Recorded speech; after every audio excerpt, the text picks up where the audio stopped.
Hi, everybody. Welcome to Infinite Horizon, finally. Thanks for bearing with us while we worked through our tech issues.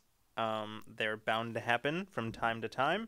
I'm just very glad that these actually got worked out because there was a non-0% chance that that was not going to work. So so here we are.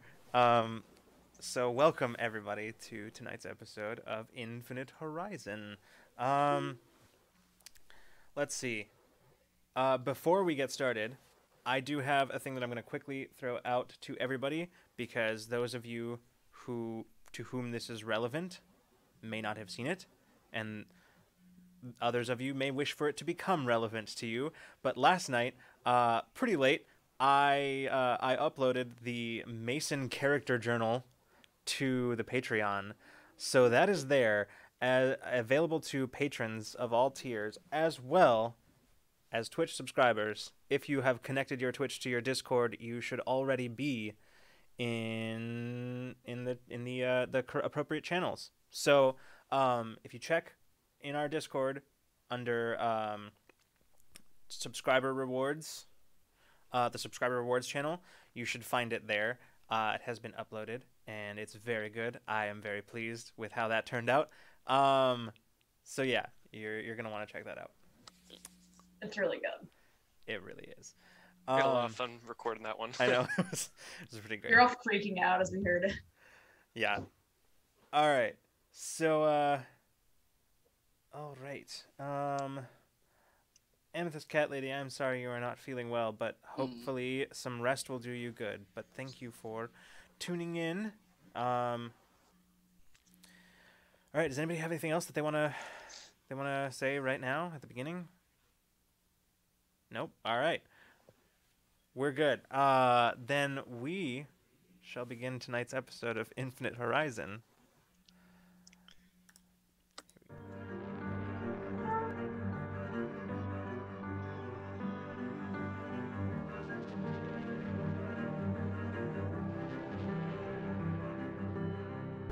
Some will say this is the end. We're surrounded, but we won't give in. No. Who will save us? Who will save us? Sometimes you gotta let it go. Leave it up to the hero. Who will save us? Who will save us? When the truth's in the shadows. All hail to the heroes. They're gonna save us. Yeah, save us. Yeah, save us today. And we're back. Okay. Well, we had one hell of an episode last time, and ended up in quite the situation. So let's not waste any time and just get right into it. I just realized I started the screen share this time, but I forgot to bring up tabletop audio. So we almost did it. Almost. We had a lot. We had a lot going on. Yeah, we had some. Yeah, we were busy fighting off tech gremlins That's via true. fisticuffs. That's true. All right. So, when we left off, I'm just gonna go ahead and set the mood here. All right.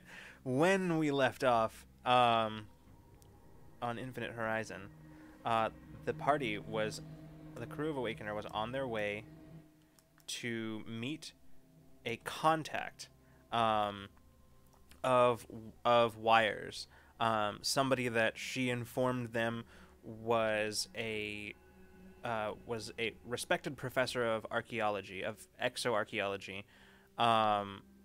who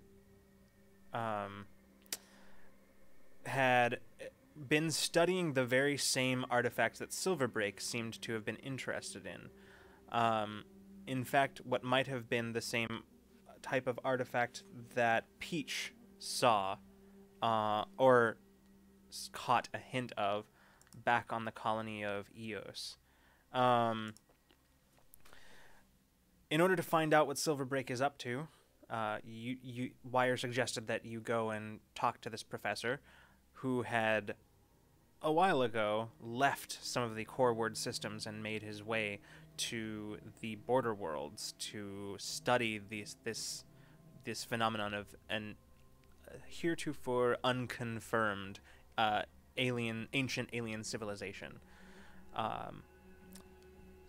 However, during your transit to the border worlds, your travels were there. The travels of the crew of Awakener were interrupted by sudden engine failures, despite the fact that repairs had been enacted just shortly before the jump.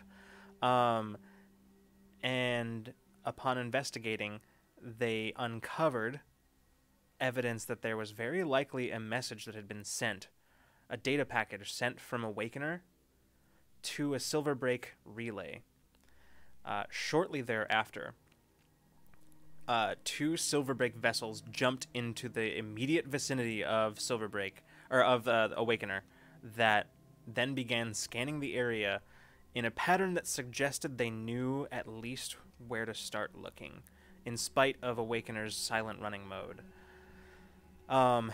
This triggered a whole bunch of discussions about who could be at fault, but the clearest thing to everybody that was obvious to all is that somebody on their ship had communicated the exact location of their vessel to Silverbreak,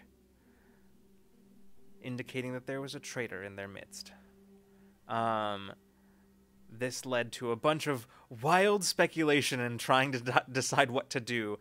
But so currently, one of the main there basically at this point everybody is a suspect, but none more so than the newer arrivals, such as Sedona, the Nelfin girl who had stowed away on their ship on Sulan, who they didn't know about until just a couple of days ago. Who, at the end of last episode, suddenly disappeared after a recovery from injuries due to caused by escaping their pursuer, their adversary on Zolaterra. She had just sort of suddenly disappeared. And I believe when we ended off the previous episode, it was Jade and Bina who were in the crew quarters, having just discovered Sedona's disappearance. So, currently, Quick cue before we go. Had we jumped already to you our have, next? yes. Okay. I You're couldn't on remember. your way. You have about, I think last you checked. I think you had about 20 minutes left until reaching your destination. Which by this point is probably closer to 10, because I don't think that was the count at the end of the episode. I think it was just the last time that we checked.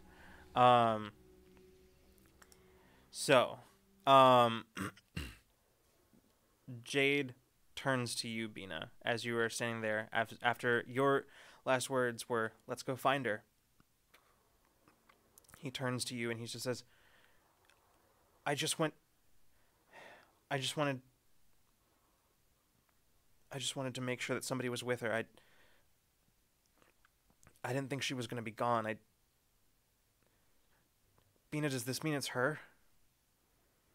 No, not necessarily, but that doesn't look good. I'm not gonna lie. Why don't we just stick with step 1? Find her. Okay. Okay. Okay. Well, if it's not her, then she was pretty scared, so she might have gone back to a place she thought was familiar. That's what I was thinking. I can show you, and we can Okay. go. And should we tell other people?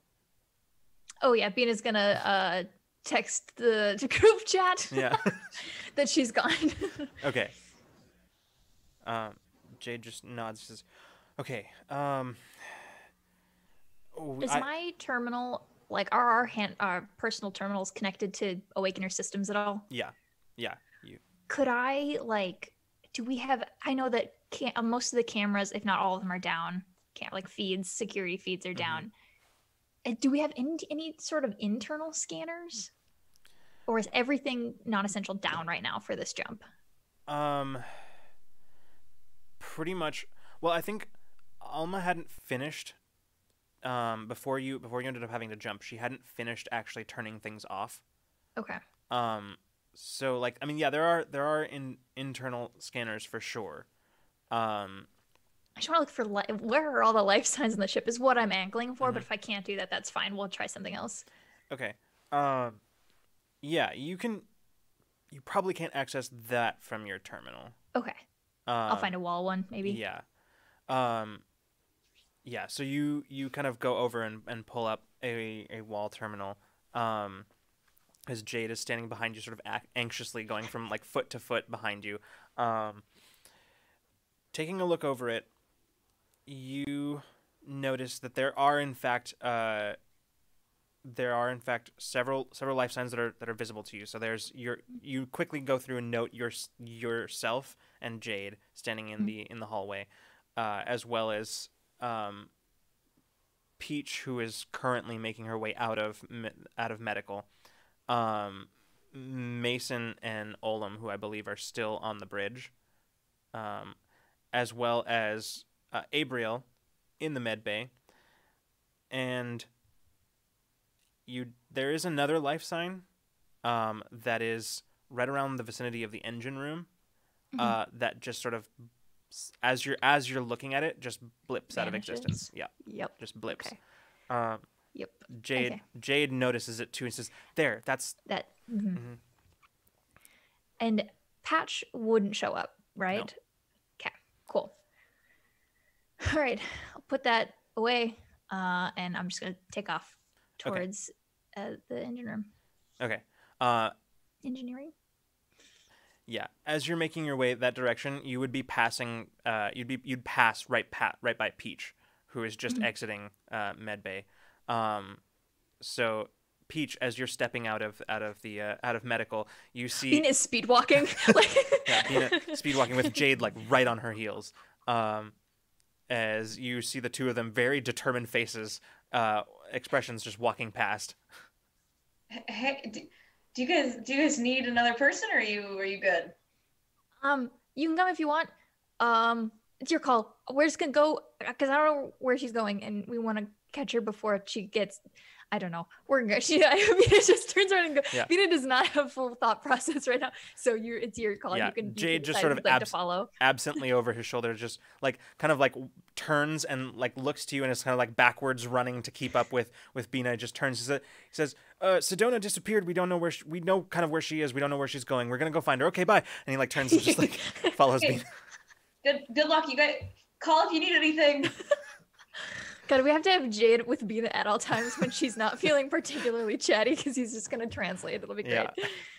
Yeah, I think less is better on this situation. So I'm gonna go ahead and head back to wherever Mason and Olem are. Okay, sounds good. You arrive back on the bridge where you see Mason and Olem. What are the two of you doing? Olem, you're still looking over the algorithm that you created to reconstruct the data package that was sent, right? Right. Yeah, it's still working, isn't it? To reconstruct the most recent data package. Right now, it's at 73%. Oh gosh. Okay.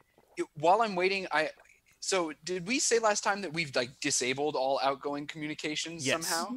Yes. Right. Good. That's good. Would it also be possible for me to set it so that my personal terminal thing will get pinged if somebody tries to send an outgoing communication? It'd probably be a roll, but you could probably manage that. It wouldn't be very difficult. I want to set up as many like tripwires and safeguards in the communication system in case somebody tries to put us even in more danger, like send our new location or something. Okay. Yeah, go ahead and this will be an intellect roll. The difficulty on this will be 3. Ooh, okay. Is this a science. What is it? Science, crafting, or knowledge task? Yeah, would you it say? absolutely would be. Okay, great. Power shifts, and then I'm gonna spend. So that brings it down to 1. I'm gonna spend the effort to make it no roll at all. Okay, sounds good. Yeah, so you just Make it true. yeah, Well, Mason. can I still roll though to see if I get Sure. Yeah, absolutely.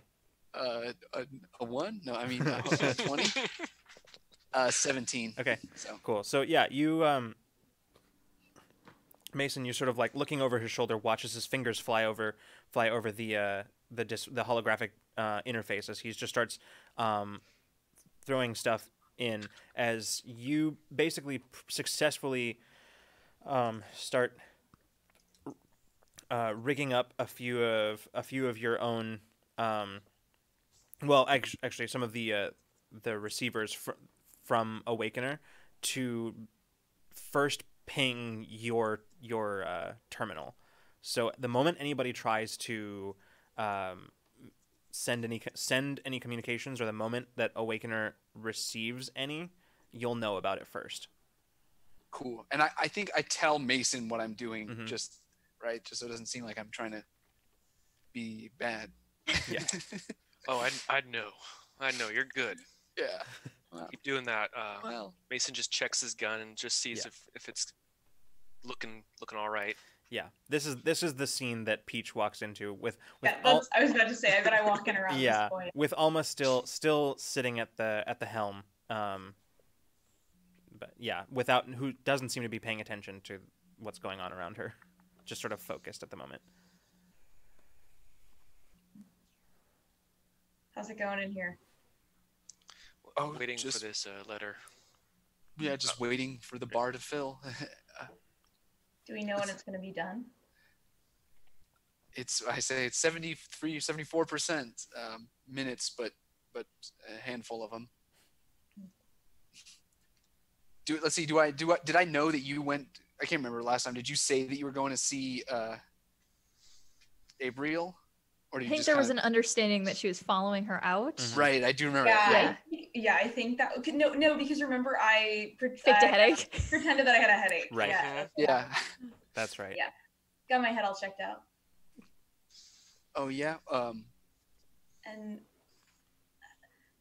I don't know if Abriel was telling the truth, but she was fairly convincing. So I wouldn't say that she's off the list, but I wouldn't put her at the top of the suspect list right now. Well, depending on what we get from this data packet and how long that takes, I'm sort of starting to think we might just have to get everybody in a room and talk this out face to face, paying close attention to how everyone acts. I think so too. Agreed. I agree with you on that one. But if we can get one more clue from this outgoing message, then that's probably for the best. My eyes keep flicking to the loading bar. What is Alma doing at this moment? Taking a quick look over at her, she doesn't appear to be doing anything. She's sort of staring vacantly not vacantly, but she's staring out of the forward view screen as star lines are just sort of streaking past. But in the past, when you've seen her actively interfacing with the vessel, you notice that there is sort of like a sort of greenish purple glow sort of around her eyes. Right now, you're not seeing that. She appears to just, if you didn't know any better, you would say that she's just kind of deep in thought, staring out the forward view screen. Does she normally spend a lot of time in corporeal form when she's not actively doing things? Is that something we've seen her do much of? She hasn't in the past, but she has, as I said last time, that she sort of has seemed to be making more of an effort to be physically around, showing up more frequently, if not necessarily for longer periods of time. But yeah. Okay. I'm gonna go sit near Alma and just kind of sit. I don't know where she is. Where did you think she was? She's in the pilot seat, so you could I'll listen in the co-pilot seat. Yeah. Alma, are you feeling okay? She sort of looks over. I'm just tired. There's the energy drain on the ship. It takes a little bit out of me, I think. Have you ever felt this tired before? You mean in the month or so that I've been aware? No.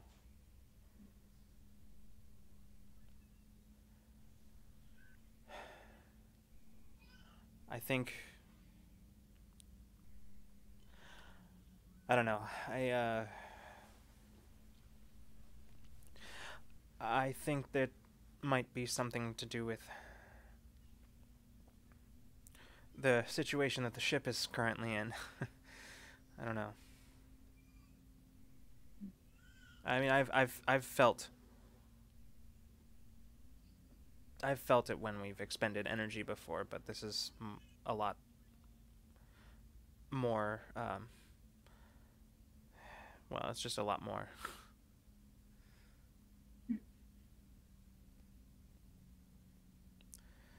But I'm okay. Well, I'm okay. take it easy and try not to exert too much energy. And I'm gonna kind of like lean back, and in our group chat, I'm just gonna message, do we know if there's any way to disable Alma from the ship temporarily? You haven't found her. You don't know where she is, where she's centrally located. Jade has loudly and to anybody, at least mute her. Yeah. We have no way of it. Jade has loudly and to anybody who would listen for any length of time explained his theories that there is probably an AI core located elsewhere on the vessel, but he hasn't been able to find it. Yeah, he hasn't been able to find it, nor any controls for one. The end user's not supposed to be able to mess with Alma. You got to take it into a Silverbreak dealership for that. Yeah, they have to upgrade. Yeah. It's some proprietary parts that you can't get anywhere else. Exactly. So what we do is we park the ship somewhere, and then someone will break in and steal the XM radio. And then Right. Yeah, exactly. Man, Bina is distracted right now, but she will not be happy when she gets that message. Yeah, so I'm just gonna kind of chill for a second and think some stuff through. So we'll cut back down to the engine room as you and Jade are just arriving there. And I know which panel I saw him leaving out of that one time, so I will walk directly to it and then wait for. So as soon as you turn the corner into the engine room, you immediately notice that you're not alone. Patch is in there. They're standing sort of near the panel that you actually see open. The panel is open and it is sort of like set aside off the wall, and Patch is sort of like slightly standing at a distance, not like bent over, but is like looking curiously at it. And then as you turn, Patch turns and as you enter the room, Patch turns and looks and says, "Is something happening? I saw that the ship. Well, we did not reach our destination." Yes. There are a couple of Silverbreak vessels kind of on our trail now, which we're trying to avoid an altercation with them at all costs. We're going to go down there, and you can come with us if you want. If you haven't seen this part of the ship before, I haven't been too much down here, but Jade's going to kind of show me down. We're looking for Sedona. Have you seen Sedona? Sedona? Mm-hmm. The Nelfin girl? Mm-hmm. Yes. I think I saw her coming in here, and when I came in, she was gone and this panel was open. Yes, we think she might be down there, so we're gonna go try to find her, make sure she's good and okay, and you're welcome to join us if you would like to. They turn and look once again towards the opening and then back to you, and they say, "I suspect that it would be tight quarters for myself. Perhaps I could go... You are kind of tall. Perhaps I can assist elsewhere?" Oh. Everyone is on the bridge right now. Maybe they could use some help. we've got some. We're trying to get hidden real fast, real quick, so I can make repairs. And maybe you can help with repairs later. But right now, we just are trying to account for everybody because some of our systems are down. So if you could run to the bridge, see if they need any help from up there. I will go to the bridge. Okay. Patch turns and makes their way out of the engine room past Jade, who's just like who gives Patch a wide berth, just sort of staring as they go by. Patch just turning and staring as they walk as well. Just sort of they stare at each other. Did I feel anything recognizable from them? No. Okay. Just like the general how I normally when I interact with them, same deal. Pretty kind much. Of? Yeah. Cool. Okay. Awesome. Jade is watching. It says, "Yep. The bridge is a good place to help." Okay, come on. She's just gonna like go. Sorry, I'm not good at this whole sneak. Okay. We're not sneaking. We're looking for Sedona. That's literally what we're doing. I told them. You're fine. Are we? He like turns back to the engine room or to the engine room door where Patch is just sort of standing still watching. He says, and then she's just gonna like put her hand on his head and like is gonna turn. Come on, down. Let's go. All right. I'm gonna message the bridge and say Patch is on their way. Mm-hmm. Okay. Yeah. So we'll go ahead and as you and Jade begin crawling through the access tunnels, Jade sort of a little bit in front of you saying, okay, just like basically just rambling, just saying, okay, so I've been through here a few times and I haven't really mapped everything, but I've got a few different ways that I can go. And when we get there, I'll send some schematics to you. Wait, do you still have that map that I sent you? Because then we can coordinate that way and we can, and it's just. And yeah, I'm trying to like skin sieve. How much have I been down here? Probably not a ton. Probably not much. You've been. So I'm gathering intel for myself here as well. You've been at least as far as you are right now, but not too much beyond this point. Okay. And.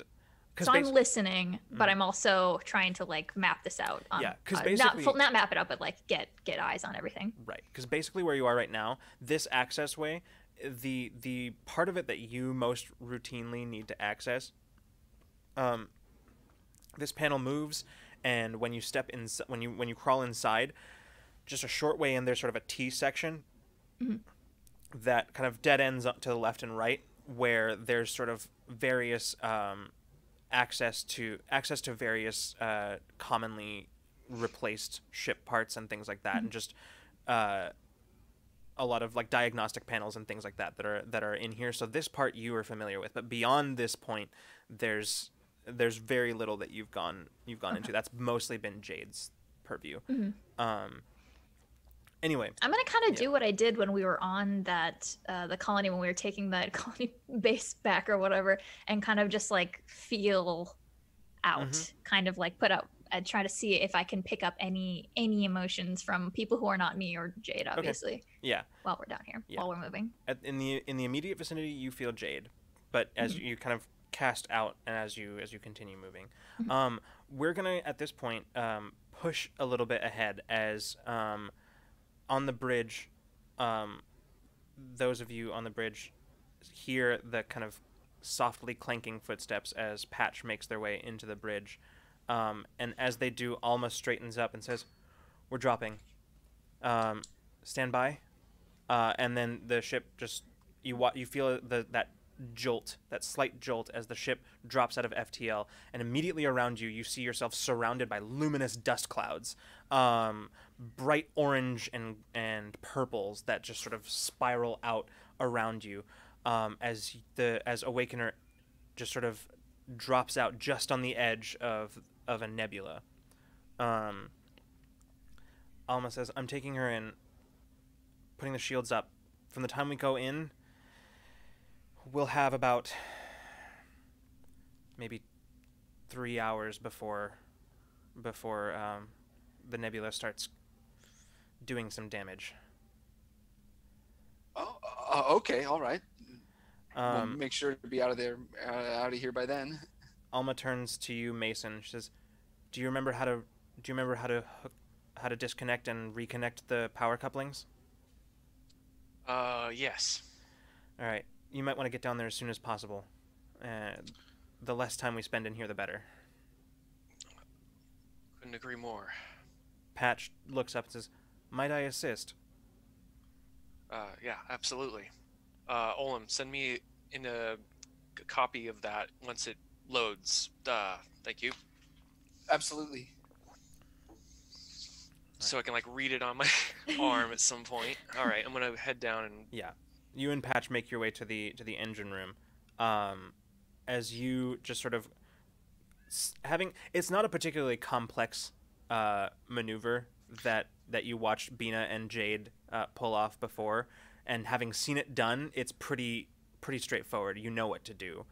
In fact, most of the hard work is already done for you because like in reconnecting the power couplings to make the jump, there was they didn't put a whole lot of stuff back, mostly just the bare minimum of things. So you and Patch reach the engine room and begin disconnecting power couplings as Alma gives you the go-ahead that things are powered down.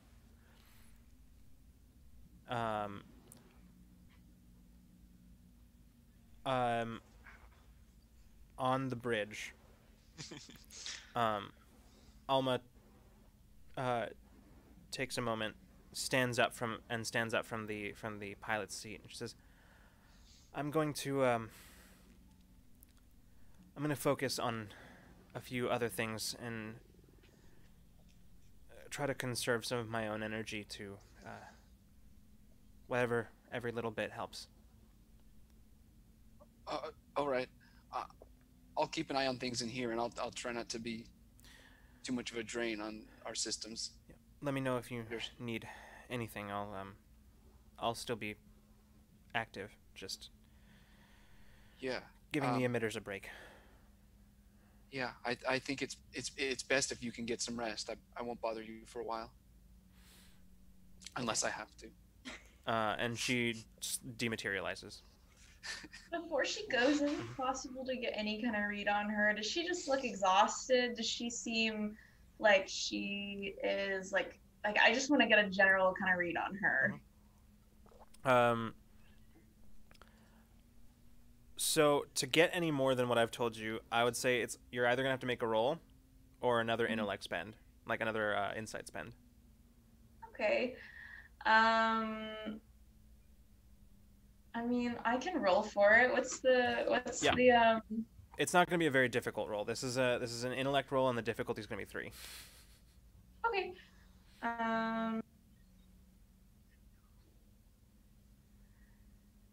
So what can I use to lower that? I feel like we haven't played forever. I know it's only been a week, but I'm like, so many years have passed. I know. Do you have any sort of insight or sensing dispositions or emotions?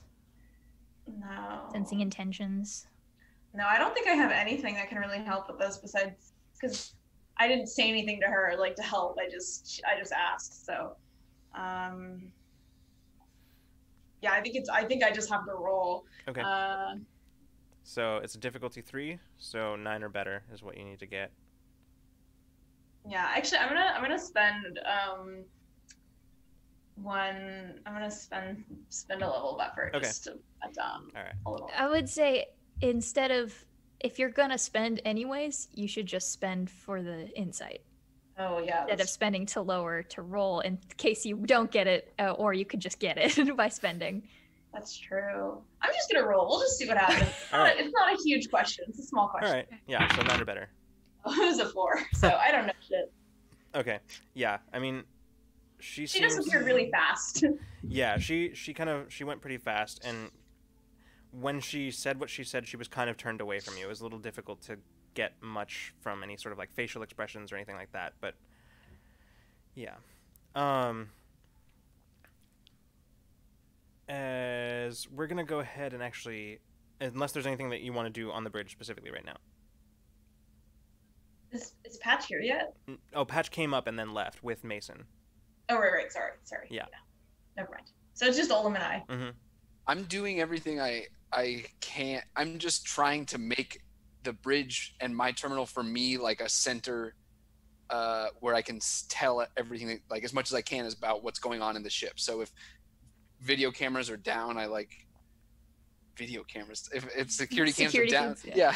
if the VHS cameras are down, I try to. I'm trying to get that all running so I can have like a base of operations here. And Yeah.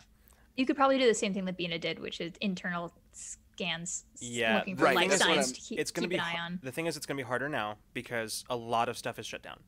Right, The exactly. only things currently operating are bridge systems, and life support and shields, and that's basically it. Yeah. So that said, I'm waiting on my algorithm, and occasionally we have visual of the nebula outside us, right? Yeah.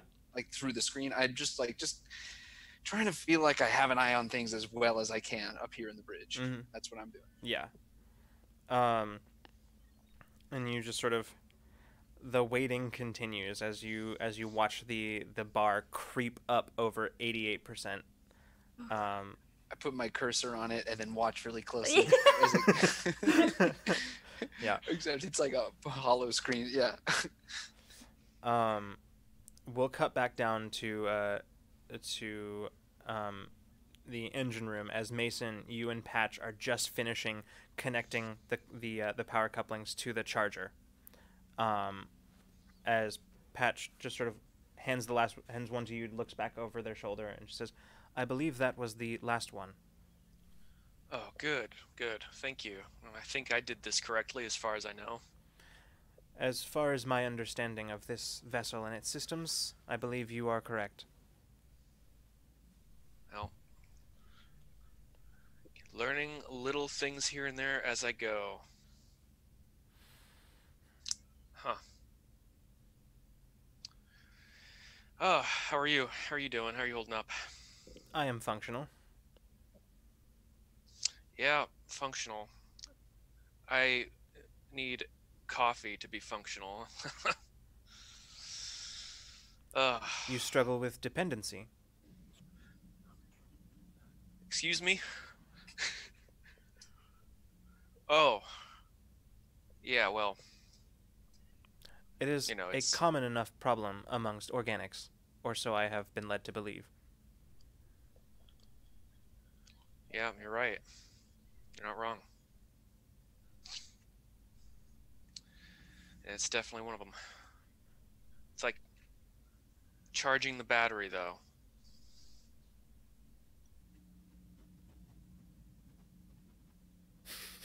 There's just silence. Do you have any idea what's going on? I was under the impression that we were being pursued by corporate vessels from Silverbreak. Yeah. It is unlikely that they will find us in this nebula. That's good to hear. I like that. I like those words you said. Am I not? Ethan didn't laugh. Sorry. Am I not correct in believing that these power couplings were recently replaced? They were recently replaced. Exactly. Do you suspect sabotage? I can't read them at all, right? There's nothing throughout. There's this nothing whole, to read for there's you. There is nothing. nothing to read here. like. They don't even have a face. Pretty. I really. Yeah. I know. I They have, like, know. the- A big eye. I know. Like. Yeah. Yes, I personally do believe that. I think we even pointed. Jade was the one that pointed it out, right? Last time there was like something that looked off. Mm-hmm. I'd probably point that out too. Yeah. They turn, and you watch as their central iris sort of focuses, and they turn back to you and they say, "Good. It is good that you suspect sabotage. I suspected it as well." Do you have any idea what kind of damage that is? I am unfamiliar with anything but the basic functions of a vessel such as this. I am under the impression that this is an atypical vessel of this size? I'd like to examine the damage myself. I don't think I did. Sure. The last time. I'd like to examine it. Okay. I'd like to say that I have a spyglass, but that's a little too. Maybe the A space. little too homesy. Mm-hmm. Yeah, exactly. Something to the equivalent of that, maybe. Yeah, I mean, you have like sort of a scanner that you can run off of your terminal. As you sort of look it over, you see everything that Jade told you. Although you're not sure that without his input you would have really known what to make of what you're seeing. Knowing what Jade said, however, I'd say that there's a fair chance that something like this could have been intentionally done. Without really a lot of knowledge of this particular type of technology, however, like intricate knowledge like Jade and Bina have, it'd be difficult for you to really come up with it much. Is there anything specifically that you're looking for?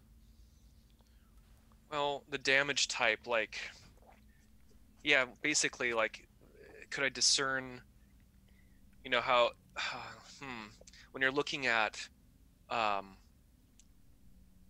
in like crimes, when they're looking at how someone broke in, or like if someone broke in, like how the doorknob might be messed up, or like how the door jamb is messed up, that kind of thing. Right. So the damage that you're seeing, it's not so much physical damage as it is that, like, it's basically what you're scanning isn't on the exterior of this thing. It's mostly internal. Okay. And as you're looking over the one, it's what's pretty clear is that it's basically like some of the parts on the inside have basically been fused. It could have been something that could have been done by some sort of short, or like maybe accidental, or it could have been induced intentionally. Here's what's very clear to you: if it is sabotage, it was very subtly done in a way that could have easily been an accident. Of course. But would I also maybe think that it would be a little harder for a brand new set of equipment be a little less likely to probably overcharge? If they were brand new. But if they were brand new, if you recall, both Bina and Jade suggested that there is a possibility, and actually Mason would probably even be aware of this too, that it's very easy for a lot of less legitimate dealers, parts dealers, to grab old stuff or even out of date things, rehouse them, and then sell them as new. And in general, that they function perfectly fine, but sometimes they don't. I'm like voicing that out loud too. Yeah. But I personally believe it's sabotage. Still.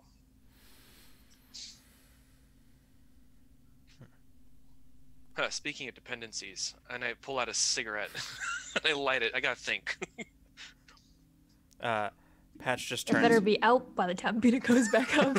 Like, is that safe around it? Yeah, Patch just turns and just watches you do it, making no comment, but just sort of watches as you do that. I mean, we could probably go back up to the bridge at this point. Yes, I believe our task here is completed. I message Olem about some updates. Any updates with the what's it called? Boop, boop, boop. Data packet. Yes. It's probably not loaded yet. Probably, I know. Nope. I respond to Mason. Patch turns and says, "Well, there are few places for anyone, saboteur or otherwise, to go in this vessel. So it appears that the only course of action at the moment is to wait and see what happens."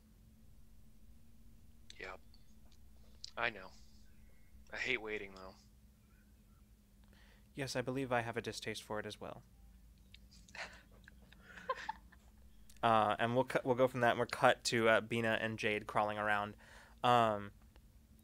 As you're crawling through the maintenance access corridor, Jade, you reach a point where there's a split, and Jade says, "Okay, I've been that way. I haven't gone very far this way. It might be better if she came back in here looking for familiar territory. Maybe I should go the way that I know she's been before, so that she sees me first." And he says, "Okay, here's what I know about that way. If you want to go that direction, there's a heat regulation terminal just about 30 feet that way. It actually should be mostly inactive right now. It's part of the backup systems, so it should be off. But just in case, be careful, because I definitely burned myself on it the first time I went through." So since Bina has had her whole feeling actively since we've came in here, what is she getting off of Jade while he's giving instructions here? Mostly just determination, and a growing sense of anxiety. Yeah. That started basically the moment that he walked into the bridge and overheard your conversation, and has been gradually growing since then. Fair. Which spiked right about the time that Sedona disappeared. Yep. Cool. So. Not that I suspect he is lying, but I know I have felt him lie before. Am I getting any hint of that? No, it doesn't seem like it. Okay. I didn't think so, but because I cannot actually feel what Bina's feeling, I wanted to double check. Cool. Yeah. All right. He says, "Okay, I'll keep my..." He taps his terminal, says, "I'll keep my comm open, so we'll be in constant contact." Good idea. Okay. And see you in a few. Yeah, and he turns and starts going that way. You watch for a little bit as he disappears sort of into the gloom. You still hear him sort of scuffling along, and then proceed.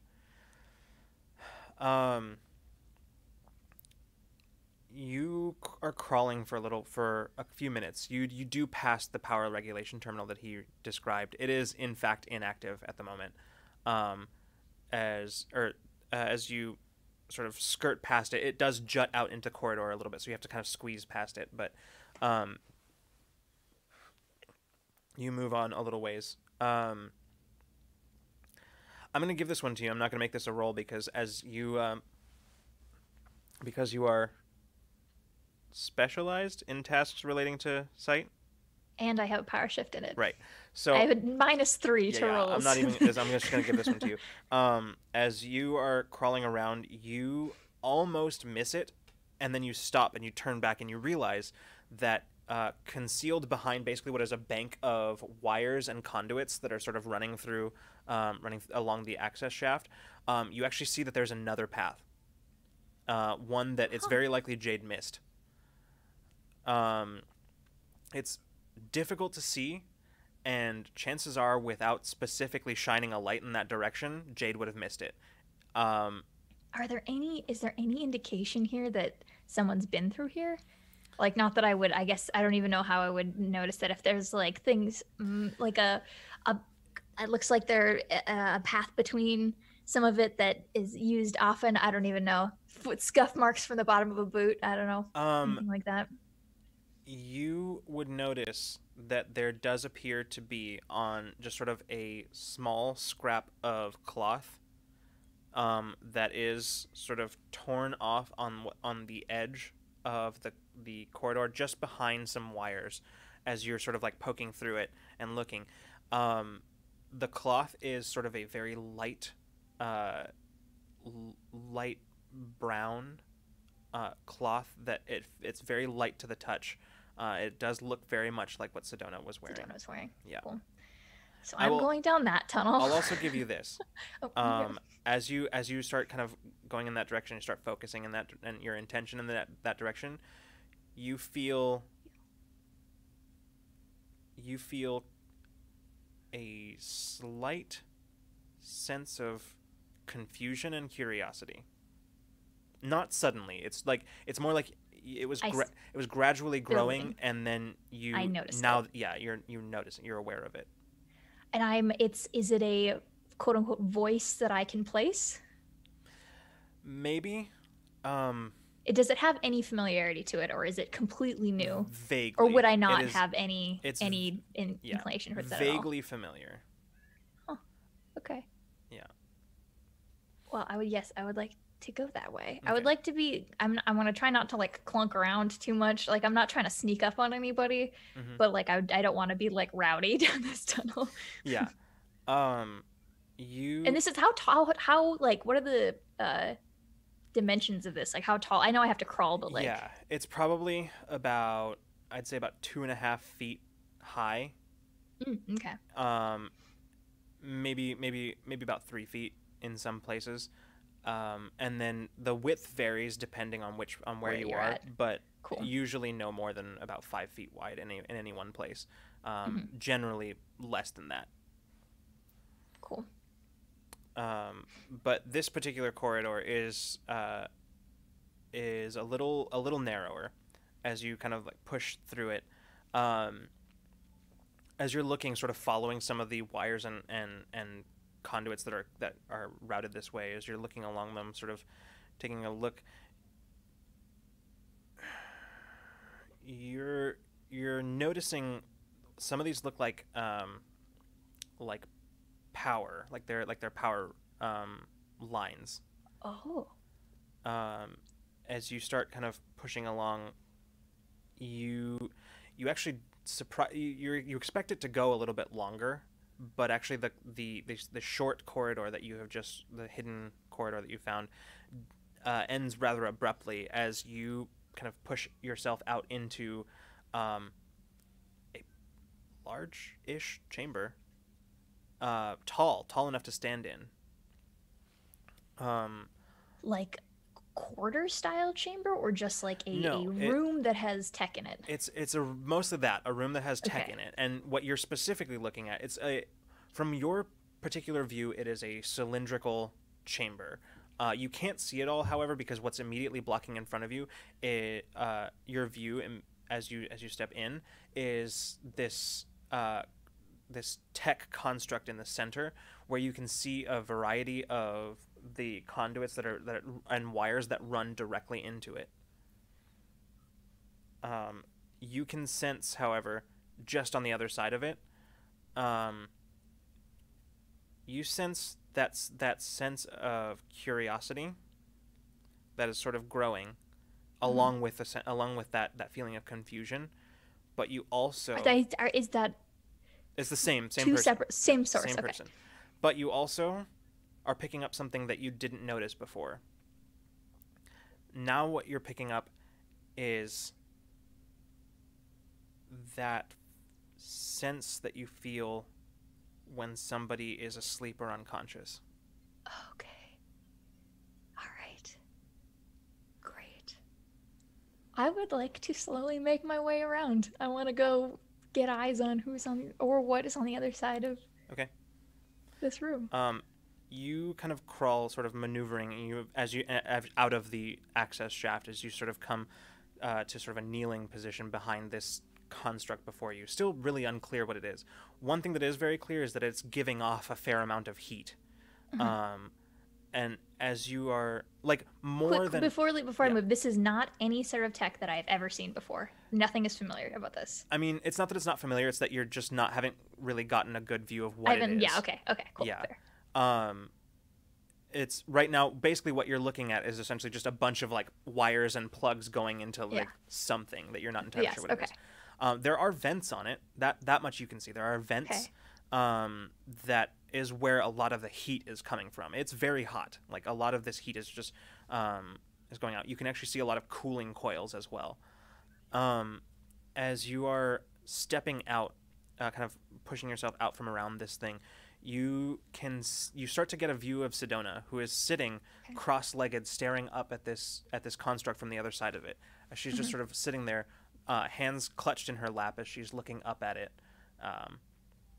as you kind of slowly maneuver around. And you can see her face is sort of screwed up in this very like puzzled expression as she's looking at this thing. At one point, you can see her hand goes up to it and kind of reaches out, and you can see as she touches it, and then brings her hand back and still looking. Hasn't seemed to have noticed you just yet. Okay. And she's facing my direction? Yeah. Okay. I don't see what could be the source of the sleeping or unconscious. I would like to go and sit next to her. Yeah. As you come out from behind the this whatever it is, Just like the same way she's facing. Yeah, she turns and notices you and starts for a moment. And I'm not going to keep eyes on her. I'm going to be looking at the thing, and I'm just going to sit down next to her, facing it as well. She, you can feel her tense up, but she doesn't move as you make your way around, slowly revealing what appears to be a semi-cylindrical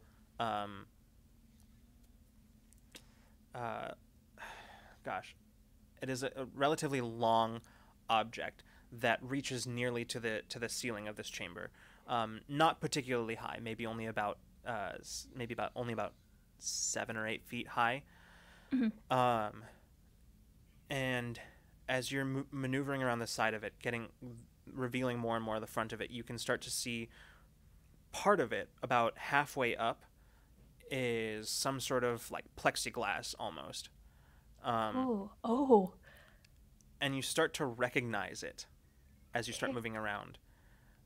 In fact, the moment that recognition hits, you start all starts coming back. Lights flashing, sparks coming from exposed wiring, the sound of alarms blaring as you recall your awakening on the Silverbreak ship. This is one of the very same capsules that cryo chambers that you and your companions emerged from. And who's inside it? As you step around front and you look inside, you see frozen and asleep Alma. Yep. God, I knew it. Fuck. Okay. Well, I'm gonna try not to let that show on Bina's face, but she's gonna go and sit down with Sedona. You can feel even without your empathic senses, you can feel her attention on you as she is just focused and tense. As she's watching you approach. How long have you known she was down here? I'm not going to look at her, but I'm just going to keep looking up at the Alma. I just found her. But I knew she was here. Are you looking for her? No.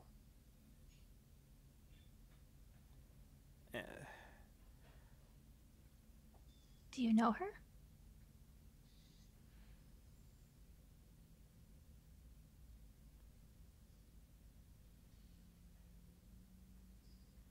Is she still hyper tense right now, or is she? She's tense, but she's no longer focused on you. Okay. She's still just as tense, but she's not focusing on you anymore.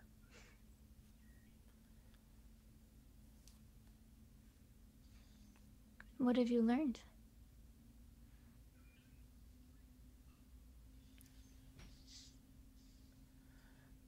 About what? Any of this.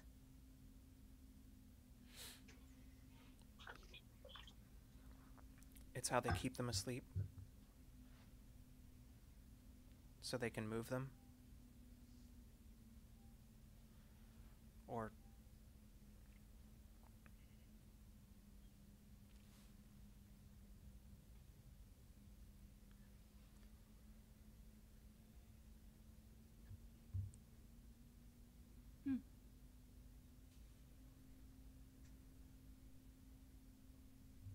She needs you.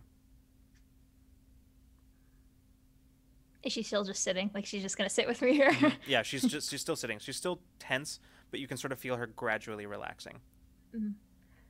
Can I make any sort of check to see? Just I don't want to get up or anything, but like from where I'm at, what can I glean from what I'm looking at from here? This tech. Is there anything different? Because we didn't really look too hard at the chambers on that capital ship. It's different in that it appears to be connected to the ship in a way that that yours were not. So you can actually see a few the kind of cables that are generally run into computer systems. So basically, as you're looking around now, you're seeing that there are cables here that are plugged into this chamber that have nothing to do with powering the chamber. Although you see those as well, and now it's slowly starting to make sense. The extra power, like the extra power cells that Jade found on one of your first days on Awakener. Especially if there's a full cryostasis chamber active Down here. Those extra. That'll do it. Yeah, it requires an incredible amount of power draw. As you're looking at this, it's pretty clear that it's been modified in some capacity, that it has functionality beyond just stasis. And actually, even looking inside, you can see that that there are like electrodes and things like that on Alma's temples, just sort of over her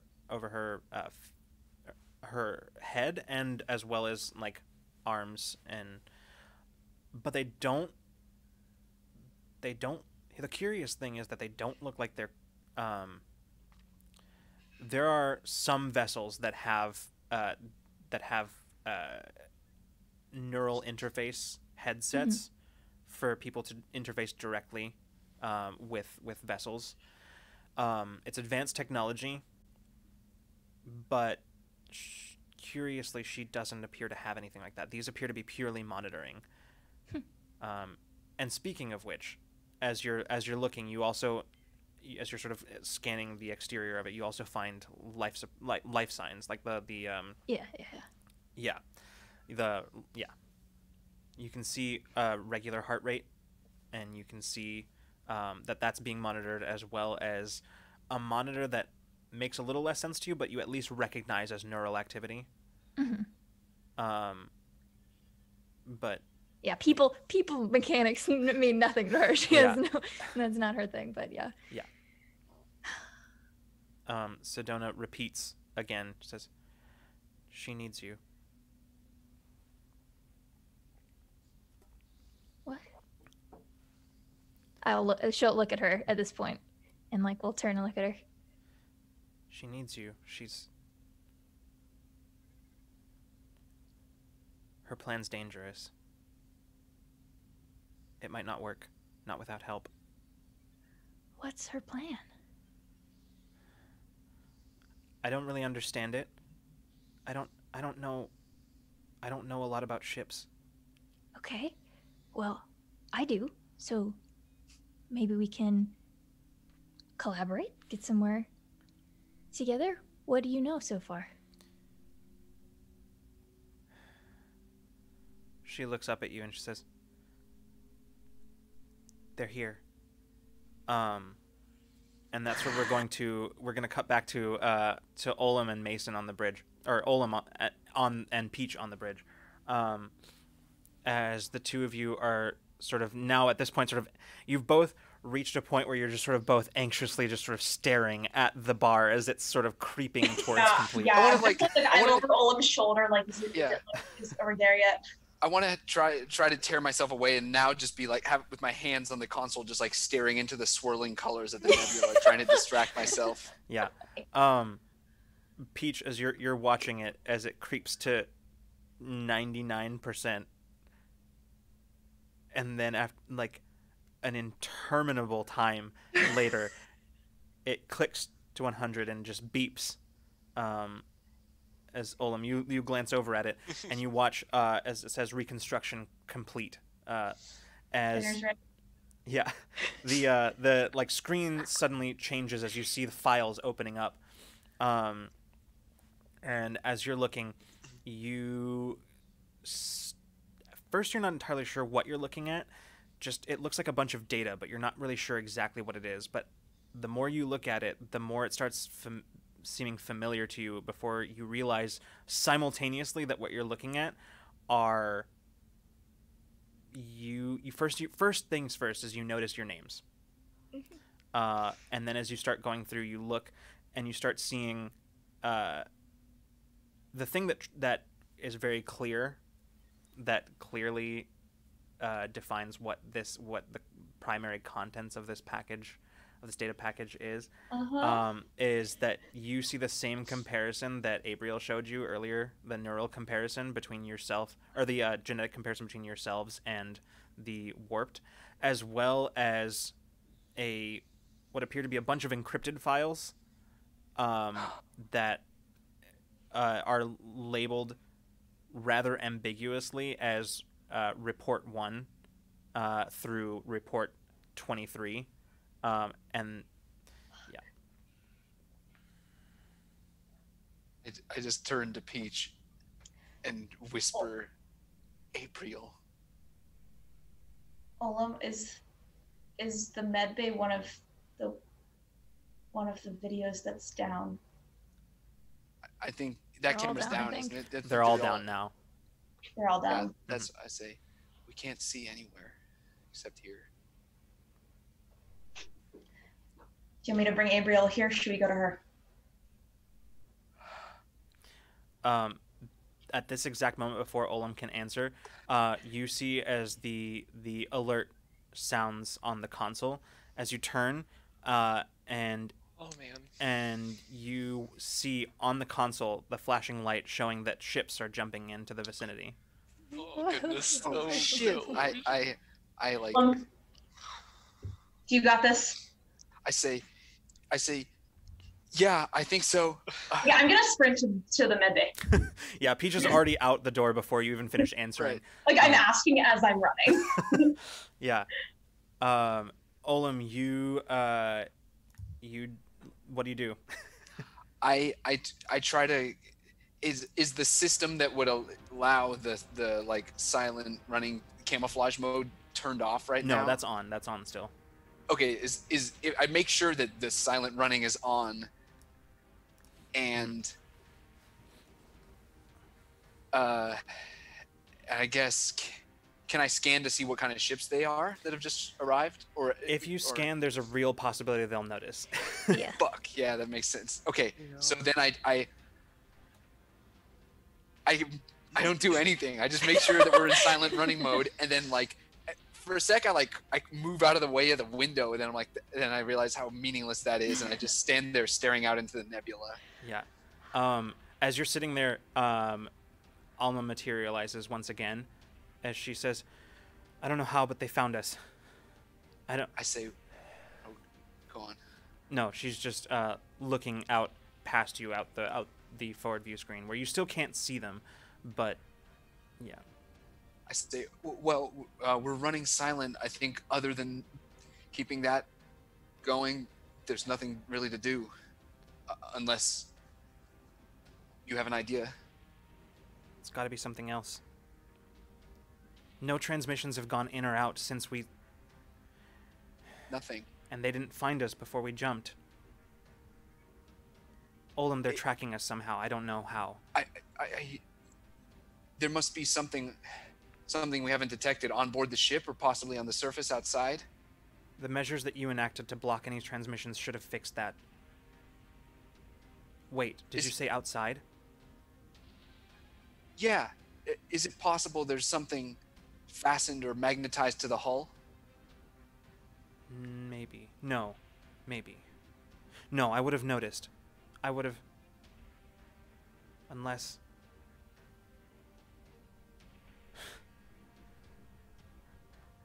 Unless somehow the sabotage that was done to the power couplings wasn't the only one that was done. Maybe it was just a... a distraction. One second, and you watch as her eyes turn that green purple as she just essentially like vanishes for a second into herself, into the ship, and you can hear she sort of begins speaking after a moment. She says, "Yeah, there it is. They ruptured some of whatever was done. Some of the fuel lines were ruptured. Not to a point where we would notice any sort of decrease, but enough to leave a radiation trail. That's how they knew where to start looking for us." Olem, and you watch as her eyes come back to normal. She says, "We've been leaving them a trail." Well, damn it. How do we fix it? Does somebody have to go for a spacewalk, or can you enact protocols from in here? There's nothing I can do from in here. All right. I'll put my suit on. Oh yes. Start Oh, moving to where the airlock, I think. Okay. Yes. Cut to Peach as you make your way. You burst into medbay. is Gabriel there? She is. She's sitting in the corner, just sort of looking over, holding like a pad in her hands. As she looks up, she says, "What's going on?" Gabriel, I think we have a problem.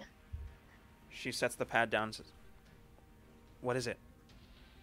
Is it possible that with all the things that Silverbreak has done to us, that one of us could have been brainwashed and been working with Silverbreak this whole time? Is that possible?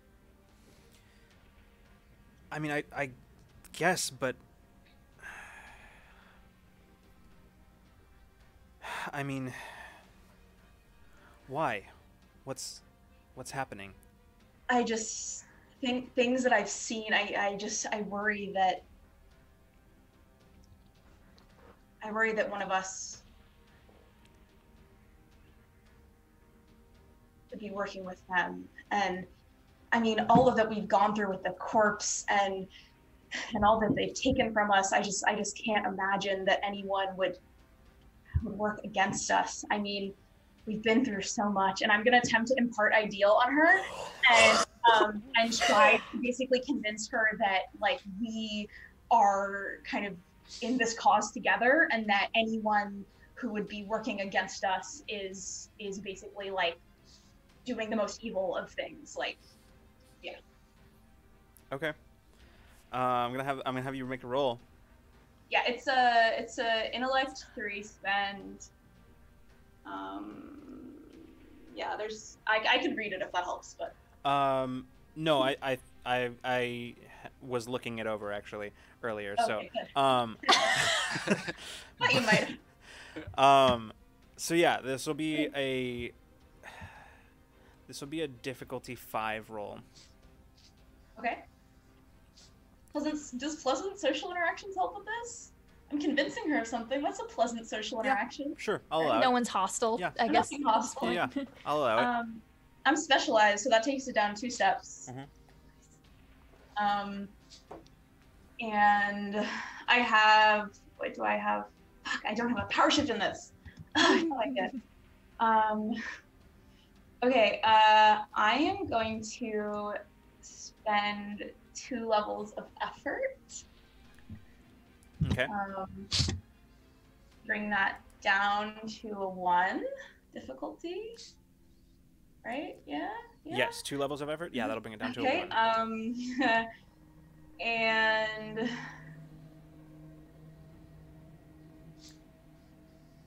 I don't think I have anything else that can bring it down any further. So I can't think of anything that would be an asset in this situation besides those things. So, Okay.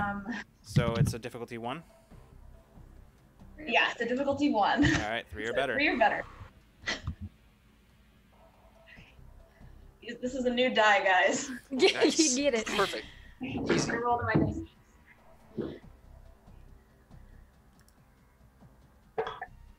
19.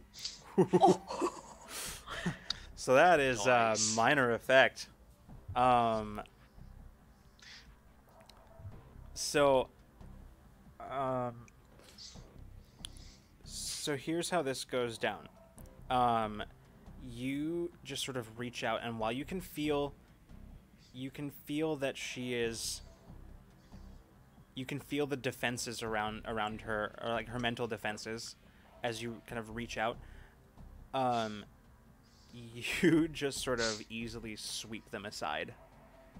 As you, actually, it's not even so much that you sweep them aside, so much as you sidestep them entirely, rather than trying to kind of batter down any sort of mental defenses that she might have. You instead latch on to an emotion, a desire, something that she's felt.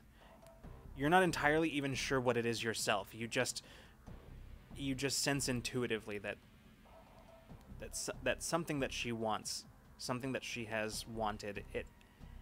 It serves your purpose, and you reach for it without even really understanding it. You just reach for it, and that is all the opening that you need as you begin to just sort of seed in her mind the importance of all of you working together and pulling through this.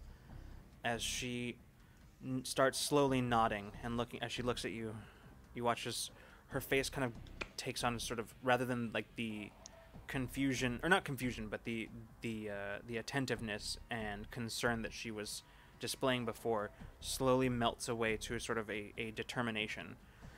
As she takes a deep breath, she says, "You're right.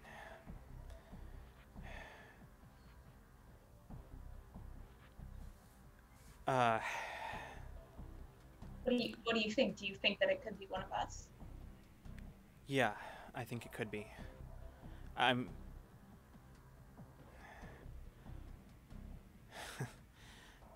Peach, I don't... What? What's on your mind?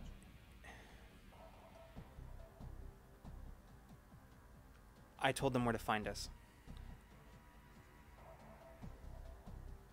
Why would you do that? They have something. I mean, I've been working with them the whole time. I was studying the artifact on Eos, and things went bad. I didn't get much of a chance to study the effects of it at all, but when all of you dropped out of the sky onto that colony, I saw you and heard what people said, I knew it was my chance to do what Silverbreak had sent me to do, to study the effects of these artifacts. I wasn't sure at first, I didn't know, but I suspected, especially with everything that you told me about where you came from and what you knew.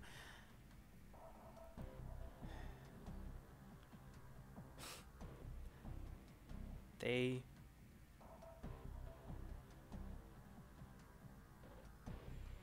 want to know everything that there is to know about what you are now.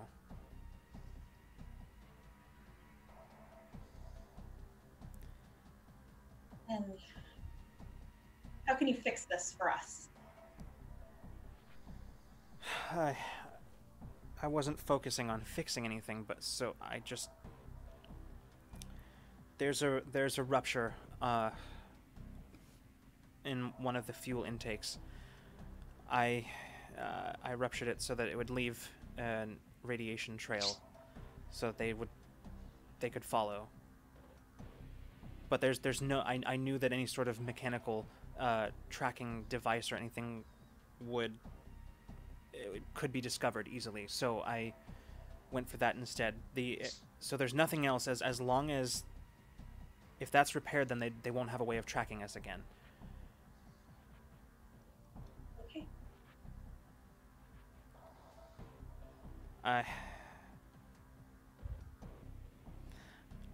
I won't say that I'm sorry for what I did, but Didn't expect an apology. And I'm gonna go ahead and make her pass the fuck out. Go to sleep. I'm not even gonna make you roll for that one. As she just sort of, she like opens her mouth as if she's about to say something else, and then she just sort of, and just kind of collapses onto the floor. I'm gonna immediately in our group chat say like confirmed Abriel. Hashtag confirmed. Yeah, like confirmed Abriel. And then I'm gonna pass along the message about the fuel damage. Okay. And I think they probably are making these realizations at almost the same like, time. The bridge and the. And I'm specifically gonna call up Olem because he's the one that's like. Or wait, Olem. Do I know that Olem has left? I don't, right? I'm gonna just call the bridge. Okay. Yeah. Alma responds. She says, "Awakener bridge. Go ahead." There's damage to the fuel outside. We're leaving a trail. We need to stop and repair it. We know. Olem's on his way to the airlock. Oh, do you want me to come back up to the bridge with you? Somebody should be up here. Yeah, that's a good idea. Okay, I'm gonna go up and take Olem's place, and then as I'm walking up, I'm gonna call Mason on the phone. Mm-hmm. Yep. Gabriel's in the med bay. What's your location? Are you still fixing the couplings? I'm on my way up. Is everything okay? I put out my cigarette real quick. No. I'm in the bridge. If you need me, if you want to talk over to Abriel, she's passed out in the med bay. If you want to wake her up, ask anything. We have about 4 to 5 hours, I would estimate, before she goes back to betraying us. So, you have some questions you want to ask. You're gonna want to use that time. Okay. Yeah, and that's all I'm gonna say. I'm gonna hang up and go. As you end that communication, Patch looks at you, Mason, and says, "It was apparently wise to suspect sabotage." Yeah. It's just another day. All right. I walk and I make sure I have a set of like handcuffs. Yeah. Patch is following you, and they say, "I will be honest. I like honesty. The doctor was not high on my list of suspects." Yeah. Not high on mine either, actually. What are you going to do? Well, make sure the doctor can't escape, and ask questions. You're welcome to be an extra set of eyes with me. I'd like that.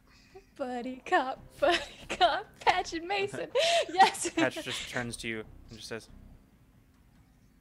"This sounds educational." This is so much better than I could have predicted. And that is where we're going to take our break. Yes! Oh. You guys! There's still a mystery happening. I love this. Bina has not seen the group chat since she went under into the main tunnels, by the way. Yeah. Bina's in her own world, yeah. She's got a lot going on, and she has not checked the messages. She'll probably see them when she comes back up. Yeah, there's a lot going on down there. Yeah. All right. So we're going to go ahead and take our break. We'll be about 10 minutes or so, and we will be back. For those of you who have joined us after our technical difficulties, we are going to be going a little bit later tonight because we took us a while to get everything set up. So, so we will be right back after about 10 minutes or so. So don't go anywhere. And we're back. Hi, everybody. We are back from break. Caitlin is still screaming. And I haven't stopped. I screamed the entire break. Yeah.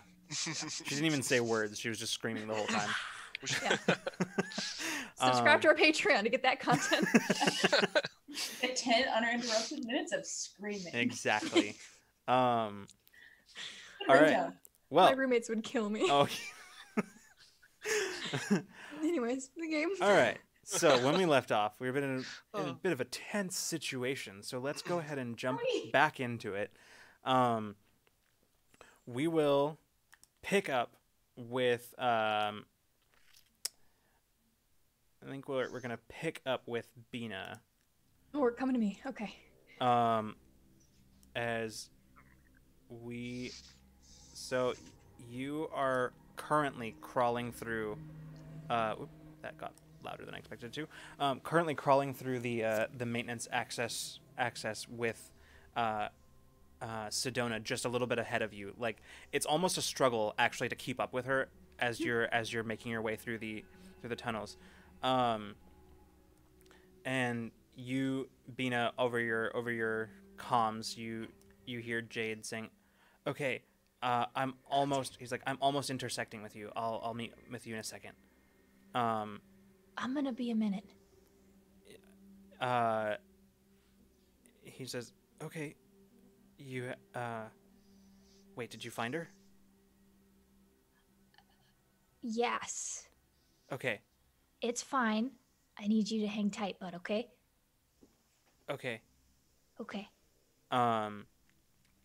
You see as Sedona is sort of moving ahead of you,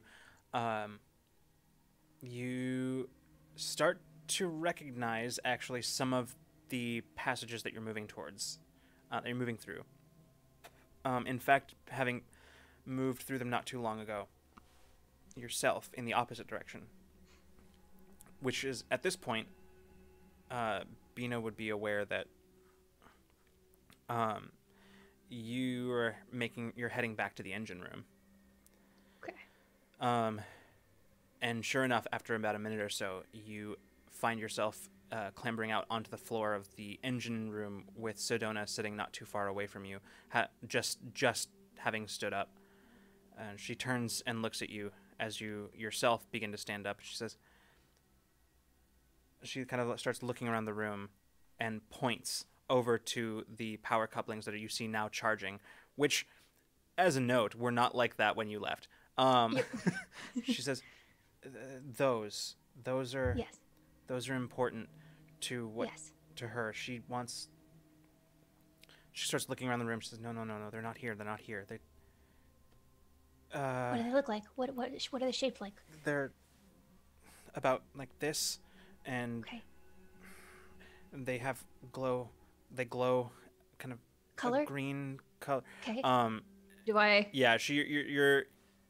She's talking about power cells. Okay. Yeah, she's talking about the power cells, which are currently housed behind a panel on the bulkhead. Okay. Bina hop, skips, and jumps. Gonna go over there and open up and these. She nods. As you open you can see the bank of power cells there. Currently, most of them are like there's no glowing on them, which is normal given that the power couplings are not connected. Yeah. And she says, "Yes, but." Yes. But she looks around. She says, "No, not those." She starts kind of like looking around the room. Shaped like. No, like this, but. Like this. But, do I know where more are? You start kind of thinking about it. There aren't any other power. There aren't any other power cells.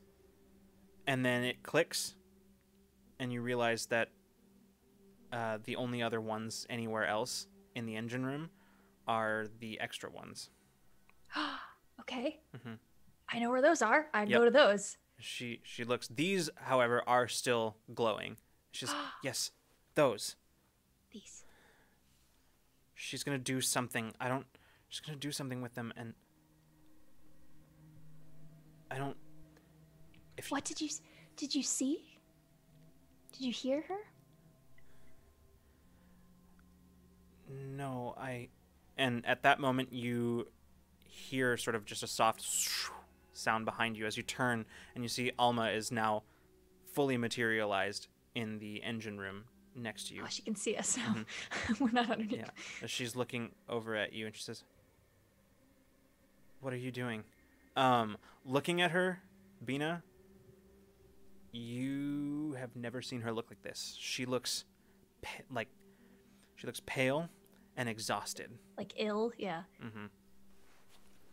Alma, what is going on? We can't. We have to be able to get away from them. We can't stay. Yes. What do I do? How do I help you right now? What is going on? She points at the power cells. She says, "It's the only way I can think of routing the power from these into the FTL drive." And do I know what that would do? Caitlin has an inkling, but does Bina know?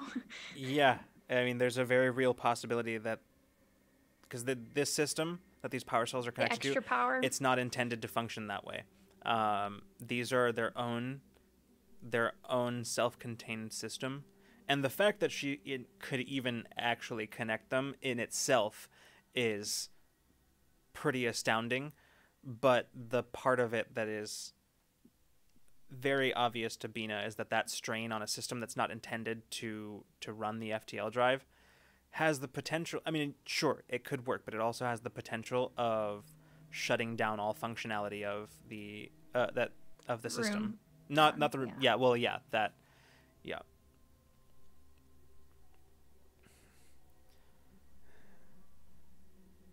Alma just sort of looks at you. She says, "Are you going to stop me?" Is it going to hurt you? Maybe. Then no. You cannot. It's the only way. We can do something else. We just need to get to a spot where we can charge again. Figure out why they're following us, and we'll find another spot to charge. We just need enough for one jump. One more small jump. This'll give us enough. Yeah, but without doing that... I'm gonna do it with or without your help. So either stop me or help me.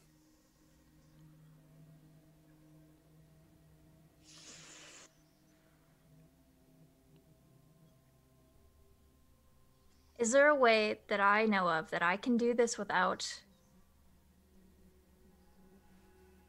Do I think I could do it without harming other systems?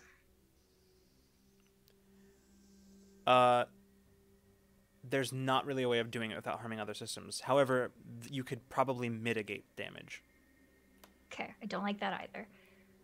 Like, you could essentially, you could mitigate it to the point where it would affect sort of minor systems, like unimportant systems, like unimportant to like the overall functionality of the ship. It'd be tough, and there's not really an instruction manual here. Yes. But yeah, it's possible. How many of these power cells are there? These extra ones? There's 4 of them. Okay.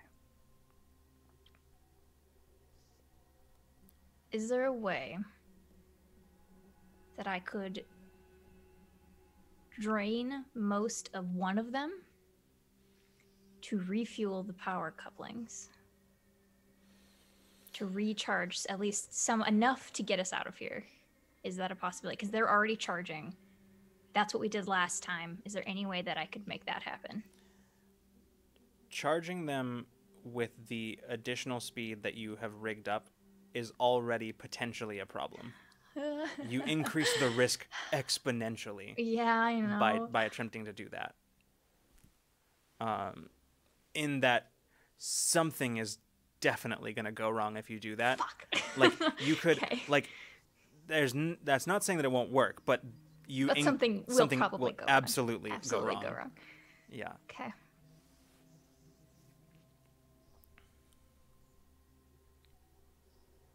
As you're sort of sitting there just sort of thinking, you feel like just sort of a very light touch on your arm as you look up, and Alma has put a hand on your arm. She says, Olem's working on something,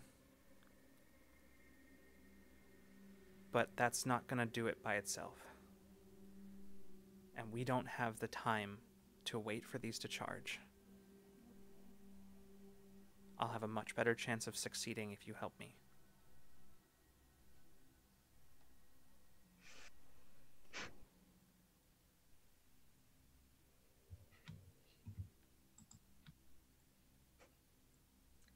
I fix ships. Let's fix this ship.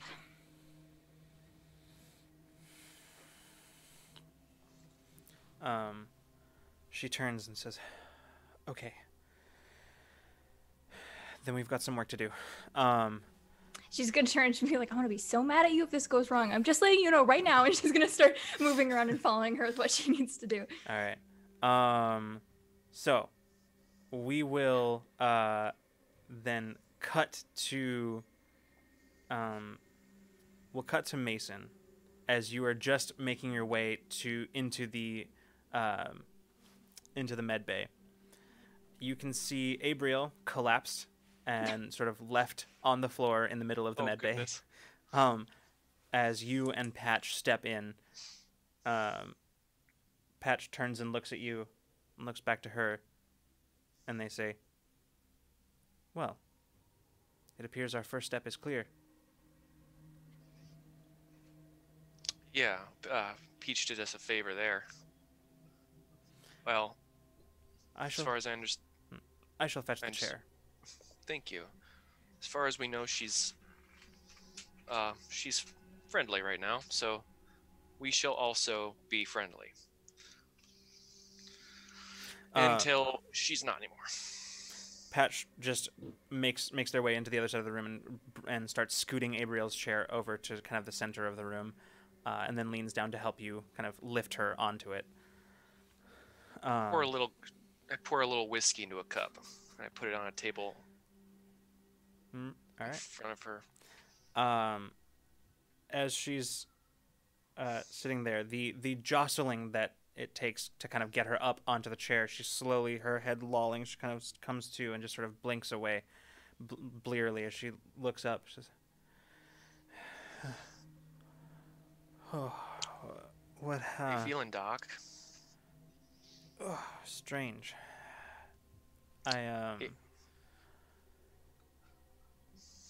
You can see as her eyes kind of come into focus, and she says,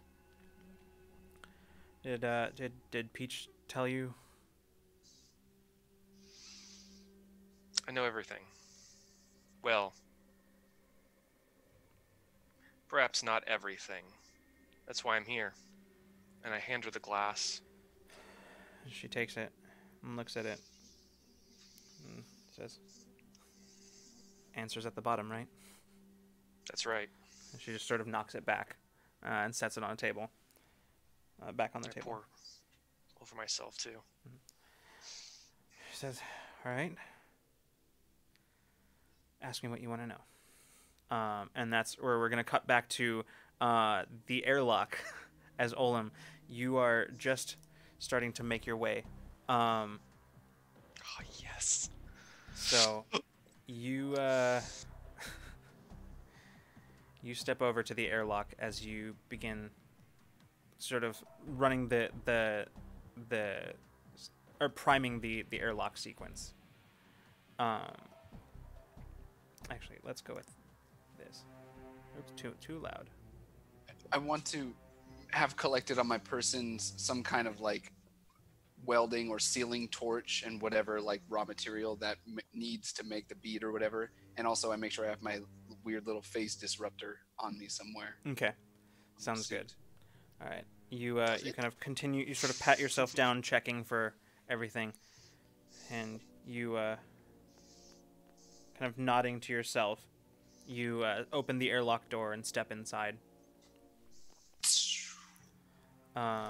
You hold on. I have stuff. And then, so, stepping inside the airlock, it seals behind you as you begin running the airlock sequence. Was so cool. Be safe out there, Olem. I will. You hear Alma's voice. Depressurization sequence initiated. As you place your helmet on. Oh yeah. Just kind of lock it into place.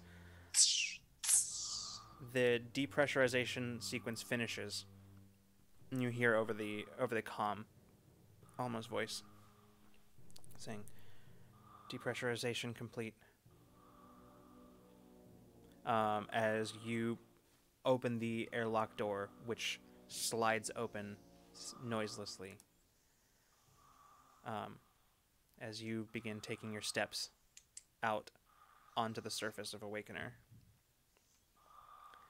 All right. I as well as I can, I stay just holding onto the ship, not drifting. And if the suit has any jets or anything, I'm not engaging them. Mm-hmm. And I'm making my way towards. I know it's a fuel intake. It's just like a gas cap kind of location, right? Yeah, pretty much. It's specifically the fuel. Like, you kind of got a run of the schematics. It's specifically one of the fuel intakes that, like, for the engine intakes, basically. Right. Okay. So you do have to sort of make your way along the surface of Awakener towards the aft of the ship.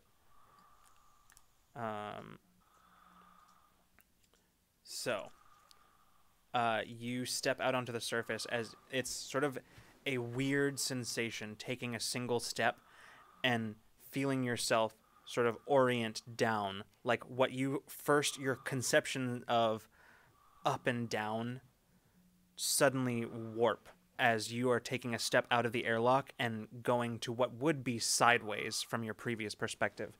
As you take that first step and you can feel the boots magnetize onto the surface, you stand there for a moment, and as the realization hits you of your fully and drastically changed orientation, I'm going to offer you a GM intrusion.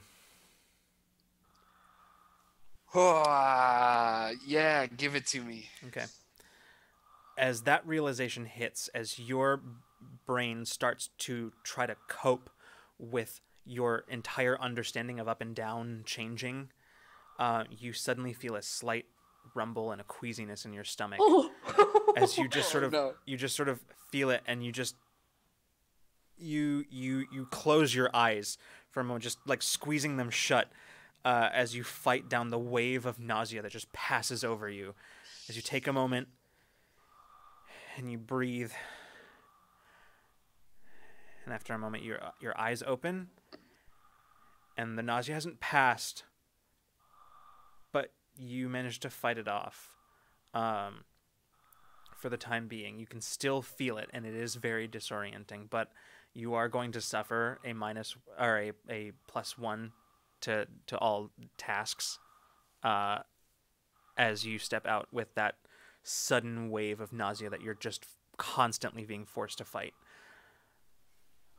All right. You continue as you just feeling and as much as hearing your footfalls on the surface of Awakener slow, as you make your way just sort of one step at a time, pushing towards the rear of the ship. As you look around, you can actually see the surroundings. As you feel yourself, the shield, the ship's shield, providing the illusion of being out and open amongst this nebula.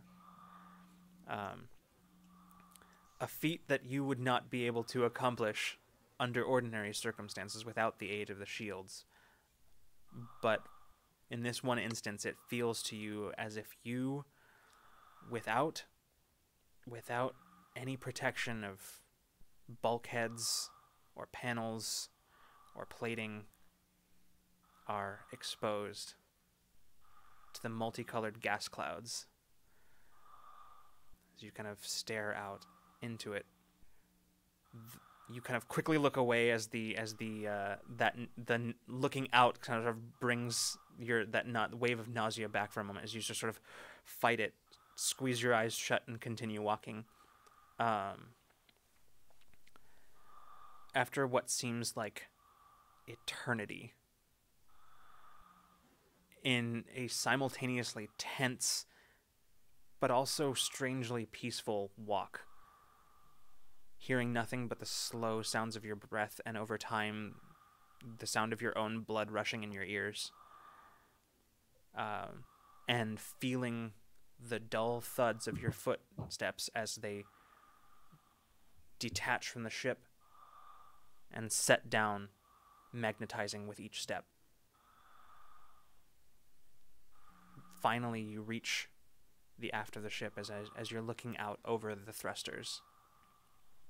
From here, this perspective, it's not difficult to see where the leak is. You can actually perceive it as just a small trail that just sort of drifts up and leads off back the direction that you came. Just a very, very, very barely perceptible gas trail.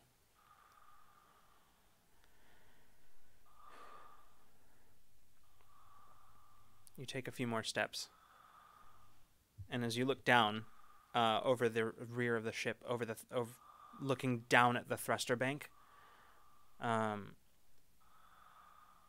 you can see where it's coming from, but not the rupture itself. You can see sort of generally where it's coming from, in between the thrusters somewhere. Are the thrusters currently emitting anything? No, they are offline. Okay.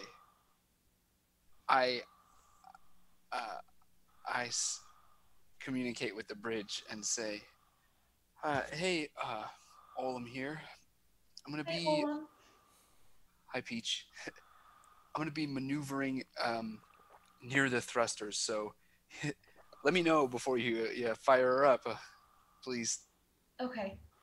And I'm gonna call everybody on the, not just message, I'm gonna call everybody and just say, no one start any engines. Alma, that's mostly for you. In the engine room, Alma looks up at you, Bina, and then just says, "We've got a lot of work to do before we can do that anyway, so."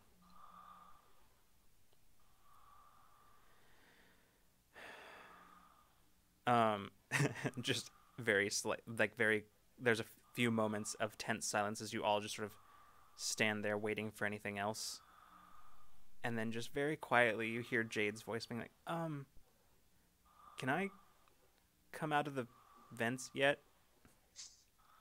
You're muted, Caitlin. Yeah, you can. Okay. Are you in the engine room? Uh-huh. We got some work to do, so Okay. use your help. Okay.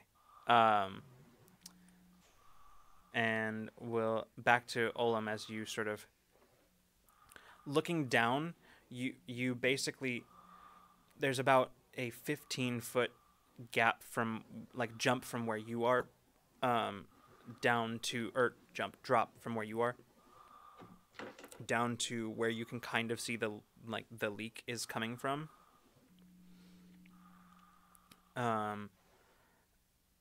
It should be relatively easy, although you won't be able to rely on the magnetization for this. You'll have to kind of go hand over hand. All right.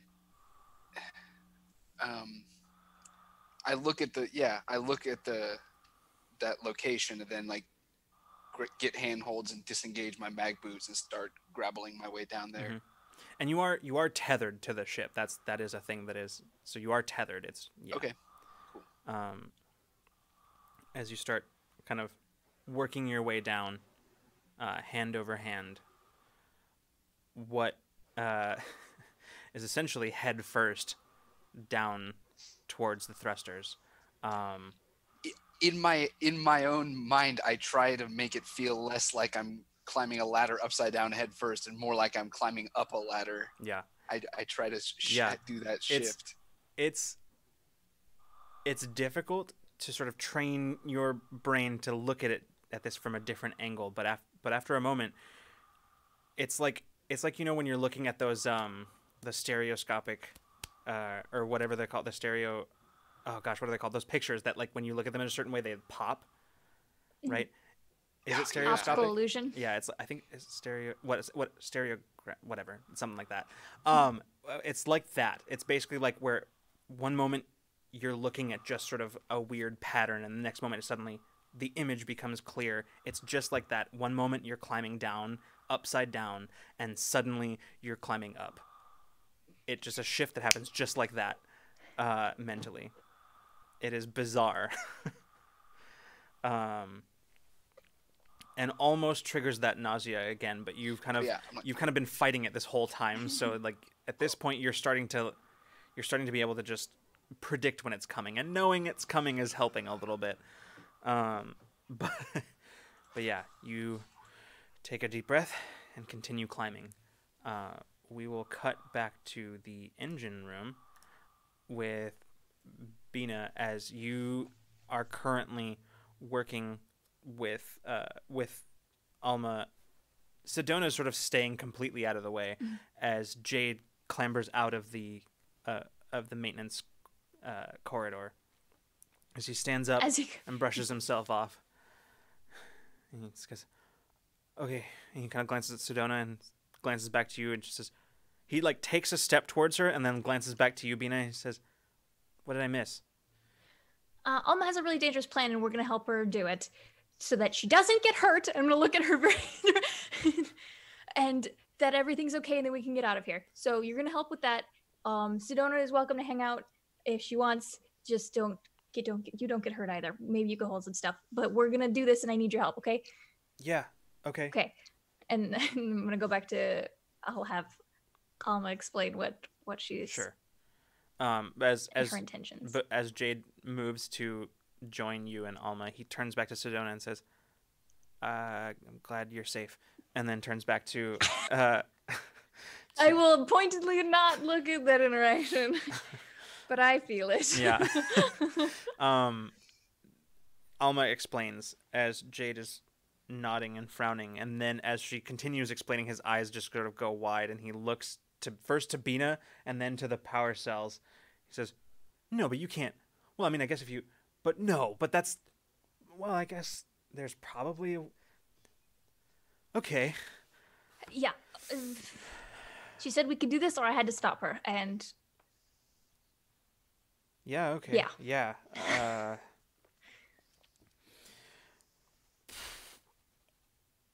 Okay, so... Does she at any point mention does she at any point mention awareness of the room downstairs?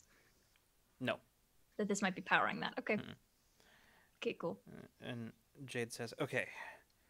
Well, we have to be really careful because there's a really good chance that if this doesn't work, we still don't know where the AI core is, so I won't be able to do anything about that. So... Alma, do you know where it is? She shakes her head. She kind of gestures towards the maintenance access ways. She says, I can't see in there. Okay. Well, the reason we don't know where it is because there isn't one. First of all. Jade frowns. Wait, what do you mean there isn't one? Sedona, I think you've been... How long were you in there? I'm just gonna look at Sedona. She says, just now? Yeah. Or at all accumulated hours down there. Days. Oh, weeks. okay. In that room. Oh, not in that room. Oh, that's what I meant. I was like, oh, I thought you said it was new. No. She says, only a few minutes before you got there. Okay. You seemed like you knew more than I did. You feel a surge of guilt from her, and her eyes just sort of go down to the floor.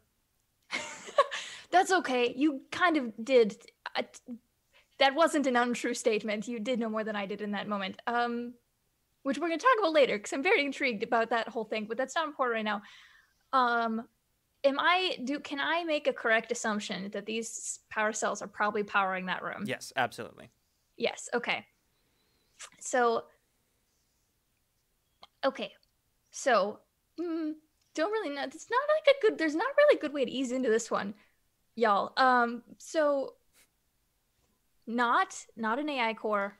Sedona suddenly speaks up and interrupts. She says, maybe that's a conversation for another time. Okay, but like, listen, that's a fair point. I also considered that one. But like, she should also know, because what she's doing is going to directly affect that. Her eyes dart to Alma, who is looking at her kind of almost as if she's never seen her before, just sort of give this weird, like, she looks at her and then back to you and says, what do you think? What would you? I'm gonna go over the corner with Sedona and we're gonna conspire for a second. This girl that she's known for like a couple of hours. She's like, well, what do you recommend here? She looks over her shoulder to Alma and Jade, who are like exchanging a look. Yeah, I know. Yeah. And I know this is bizarre. Yeah, it's happening. Sedona leans in and she just says, if she knows, she might not be able to go through with it. Okay, but like that's fine too. She shakes her head. She says, if we don't do this, we don't make it.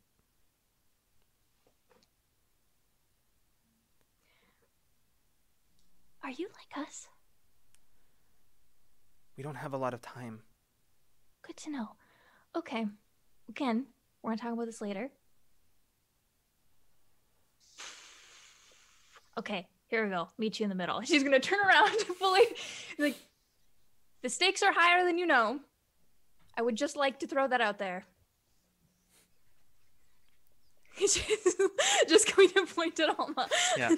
Alma turns and looks at Jade again, who just sort of looks at her and just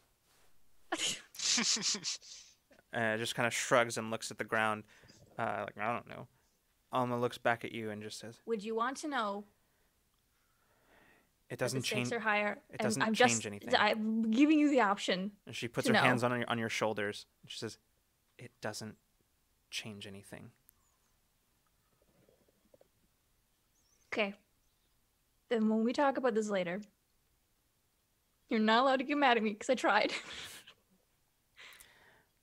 You actually can absolutely get mad at me, but like we're just setting on the table that I tried. She, for the first time, which you now are you're just realizing right now that it's been days since you saw this. But for the first time in days, Alma just sort of smiles at you and just says, if we make it that far, ma'am? I'll do my best. Okay. All right, let's do this. Okay. Jade, and she starts like directing. We'll cut back to the bridge, Peach, as you're sort of sitting there, looking at the at the sensors, just watching the blips on the sensors slowly but surely making their way towards the nebula. So I want to try something. I don't know if this is possible. I was wondering if I could use Dreamcraft. It says long range. I don't know. I could spend some more intellect to see if I can make this extra long range. Yeah, so I'll tell you right now, they are not in long range. I know. What I want to do is I want to basically make it appear as if like the trail, as far as I can reach, I want to make it appear as if we are an empty, like just in the cloud, like we are not here. There is no trail like leading to us as far as I can reach. So like basically kind of like trying to obscure it in a way, just like it's an illusion, but if they weren't able to see it, it might create some confusion. I mean, okay. Yeah. I will say yes, it's going to require a hefty spend, but I would say that you can definitely attempt it. It's going to be... Yeah, I'm basically focusing on kind of the clouds and like all of the weird spaces that we're in right now to kind of obscure where we are. Yeah.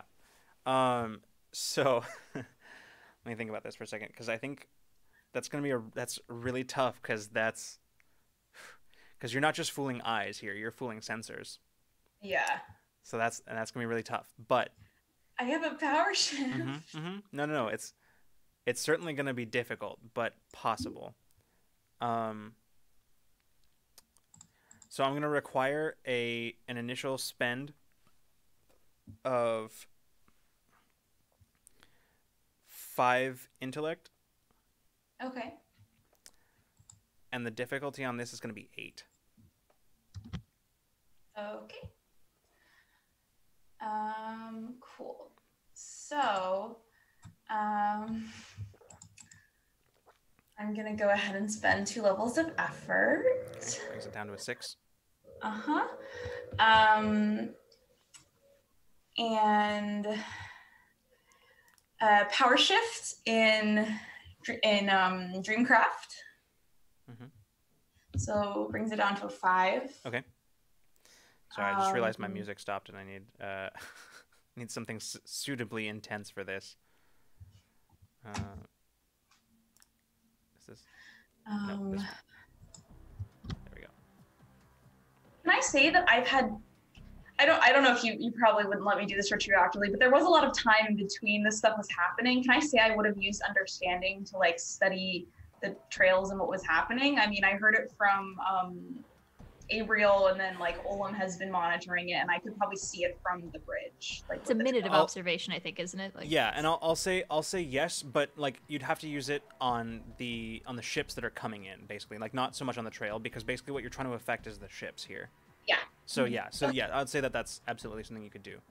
Honestly, if you wanted to, we could even say that because these are pretty common vessels, you could have even pulled up like some sort of schematics on these vessels, like specs. Yeah, definitely. Specs on the vessels, and just sort of spent time studying them. So yeah, absolutely. Okay. So. I mean, we don't even have to do it retroactively. Like, you probably have a minute now. So Yeah, I definitely would have had a minute. Yeah. Okay, so that reduces it another step. So what is it now? Okay, so it was 5 before with the power shift. So now it would be a 4. 4. Yeah. Okay. Difficulty 4.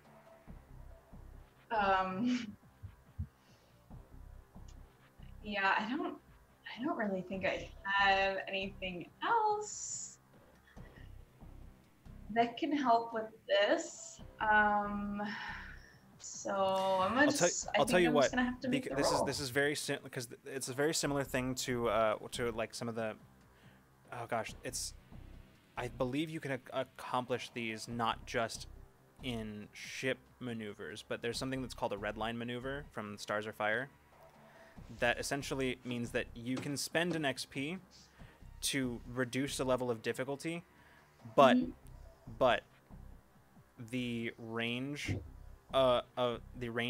within which Caitlin, actually, what is red line maneuver, effect on target craft, spinning, flying through a dangerous region, or some other gamble. Right, but there's also but the specific ways in which it works. Just do you have that up? The only thing I have here is that table, is the piloting table. I'll have to pull up Stars or Fire. You want me to look further than that? Okay. I believe that the way that it works, or at least how I'm going to rule that it's going to work here, is that instead of an automatic intrusion on a 1, it's on a 1, a 2, or a 3.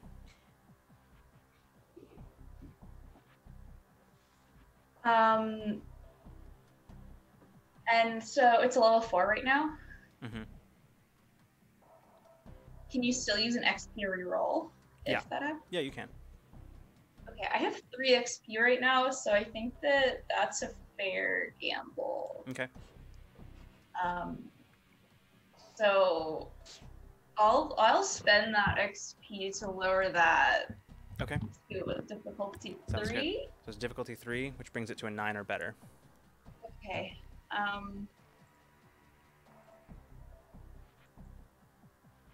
think that's all I can do at this point. Yeah. So I'm gonna go ahead and make that roll. All right, 9 or better.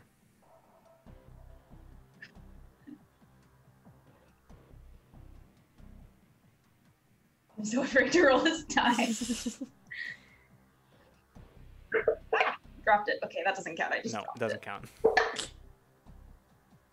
It's a 9. Oh, red line indeed. Oh shit. It's a 9. Holy shit. Okay.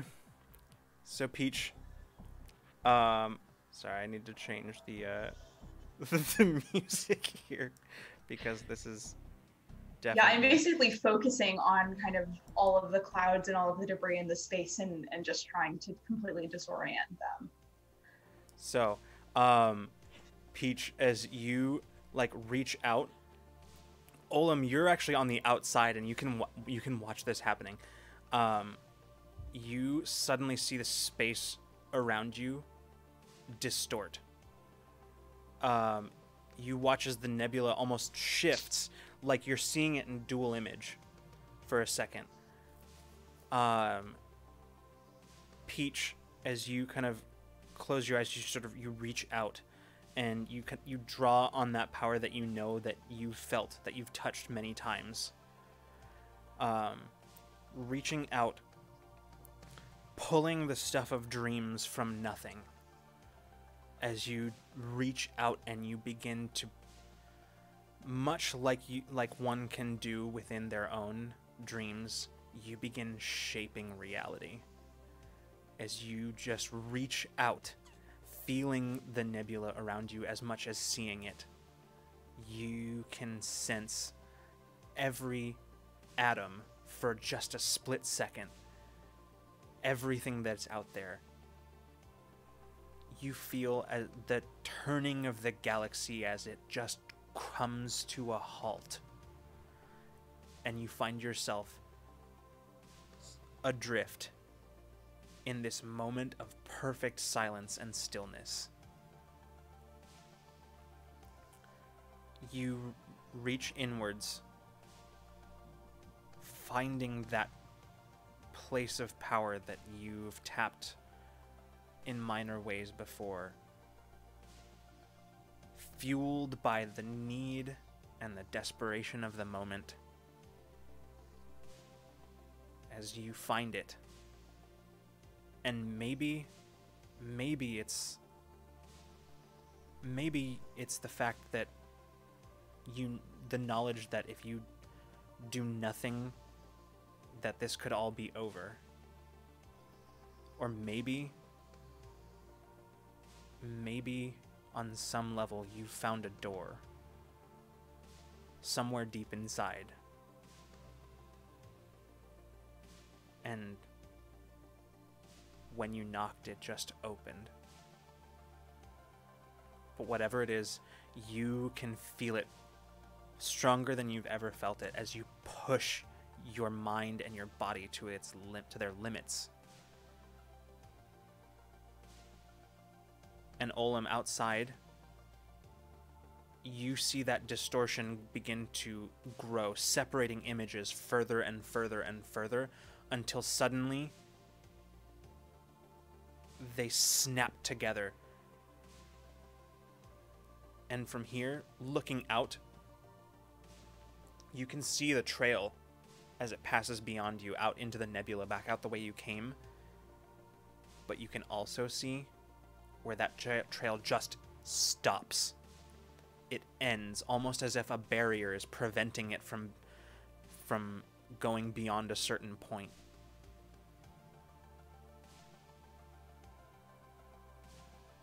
And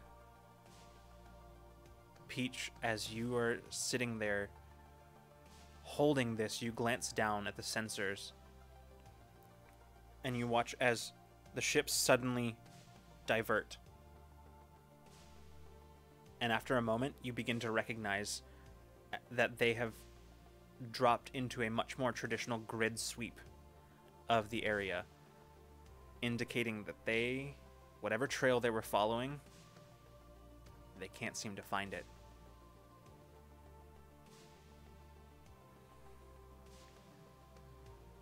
We are in a nebula. You are sculpting with the stuff that stars are made out of. That is cool as hell. You can feel. I'm gonna take kind of a deep breath. Yeah, you can feel still distantly, like you feel kind of disconnected, but you can feel that wave of exhaustion coming. But for the moment, you exist separate from all that, not having to worry about it, the concern of someone else. In that single perfect moment, you also feel something else. Less than you felt it before, but it's still there. A presence. An awareness. Still aware of you. Still forceful in its perception of you, but distant, almost as if it was waiting for this. And is just sort of curiously watching from a distance, where before it was an active and intense scrutiny. It's still intense, still almost oppressive, but muted in the background. Like meeting eyes with somebody from across a crowded room. But you're able to push it out of your awareness. As you feel your concentration slipping away, you pull back to the moment and refocus. What do you want from me? There's no response.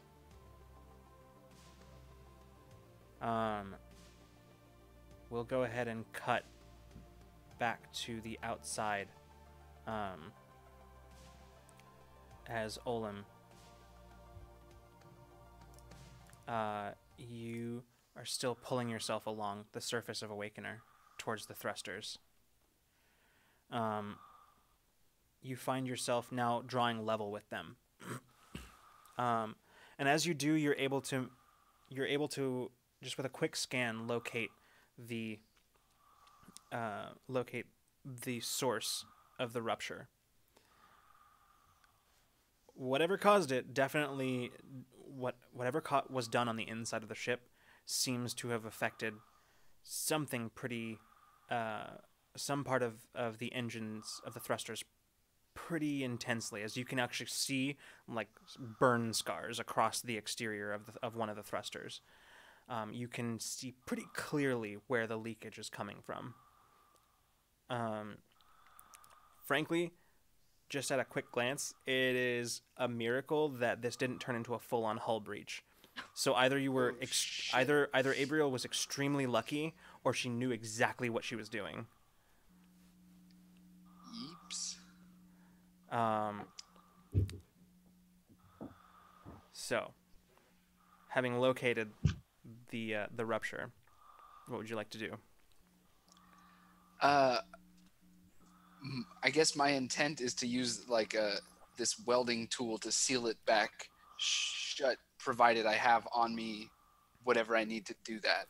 Yeah, more than likely.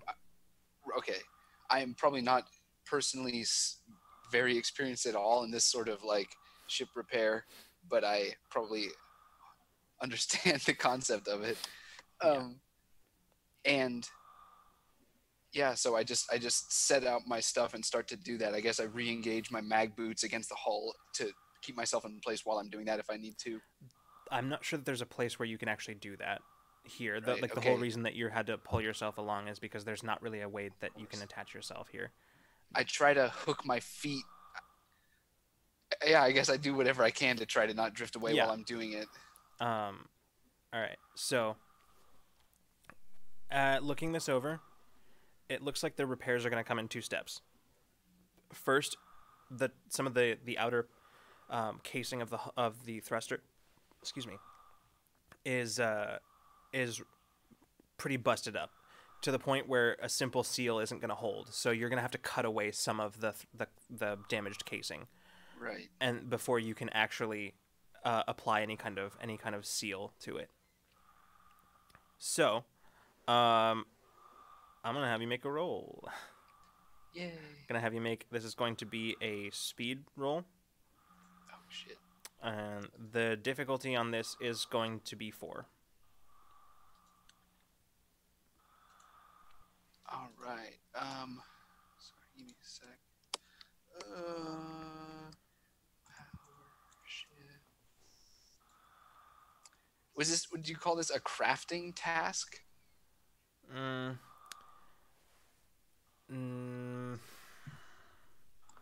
Not really.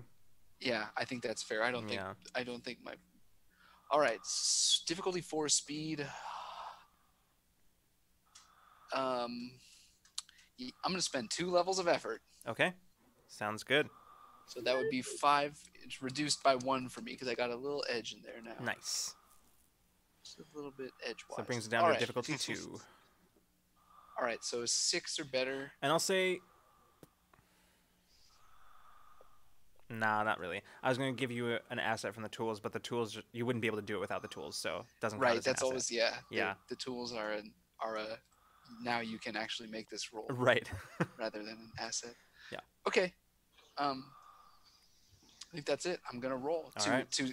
to cut away the damaged excess without damaging it, or without Right. making it worse, basically. Exactly, Right? yeah. Okay. So 6 or better. 15. Nice. All right. So without too much effort, you kind of, it's pretty awkward because you have to reach in around a bunch of like pipes and stuff, as you reach in almost like one-handed, having to maneuver around these support struts and pipes and things as you reach over and start awkwardly cutting away at this thruster casing. It takes you a couple minutes, but you're able to it's not clean looking, but it's functional. You look, when by the time you're done, you can see as like the bits that you cut away just drifting off. As you're looking at it, it's not pretty, but it'll hold a seal probably. Cool. Okay. Do you think it's possible that there's this like heat emitting multi-tool that I can use to both cut and weld? Actually, Is for that this, possibly what this is? okay, so yes is the answer to your question. However, is not the tool for this job, because there's a good chance that you will ignite some of the fuel. So fuel and heat, yeah. so Damn it. but so the seal the solution here is there is actually a foam-like substance that is often used as just sort of a quick patch job on breaches and stuff like that. So Right. So this is a very temporary fix. Mhm. It Yeah. has to be. It would have to be. Yeah. yeah, at the very temporary in that eventually you're gonna want to get this repaired properly, but it'll hold. It's not Exactly. gonna like Right. yeah. So it'd be a different story if you were using it to repair like a hull breach. That's a totally different story. In that case, that's something that like, you apply this so that you don't all immediately die, and then you apply a more permanent seal. But for this kind of job, this is probably sufficient until you can get yourself to somewhere where you can fix it properly. Right. All right. So I am gonna have you make a roll for this one too. The difficulty is not gonna be quite as high. Because this is a much simpler task. You're not having to be as precise with this. So the difficulty on this is going to be 2. It's still a speed roll. I will spend 1 level of effort for this one. Okay. To drop it to a 1. Difficulty 1. Sounds good.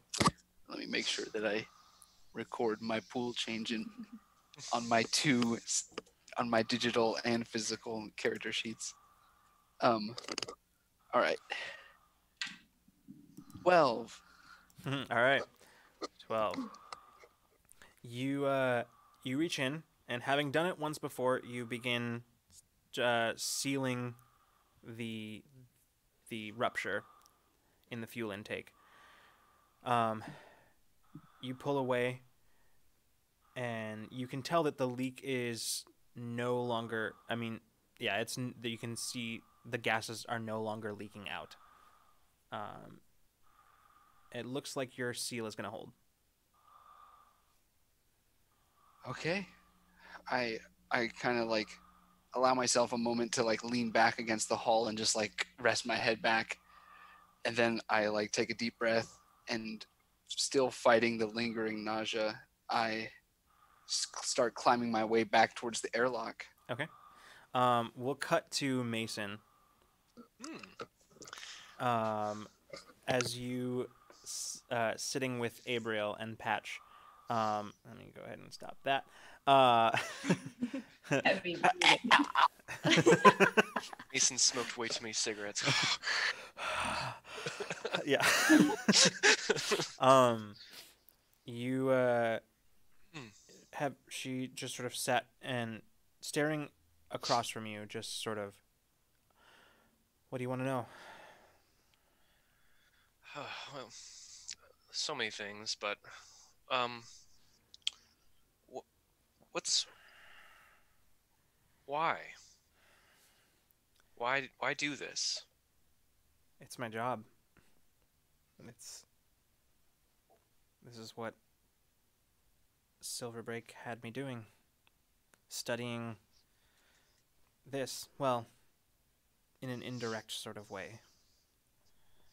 I was studying the effects of the artifact on Eos. I knew that Silverbreak needed it for something. I was at least aware of a project, rumors of a project like, well, the one that made all of you, but it was above my pay grade. I was just supposed to study the artifact. And when I found out about all of you, well, I figured I could study its effects just as well with the purposeful test subjects rather than the incidental ones.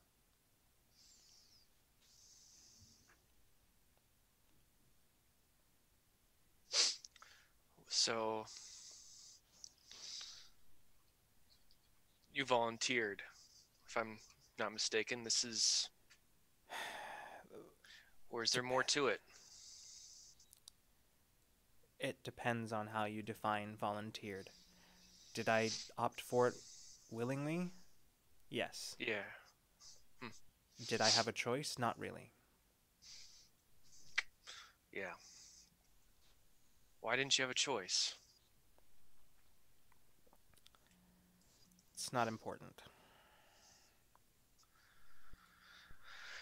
Uh-huh.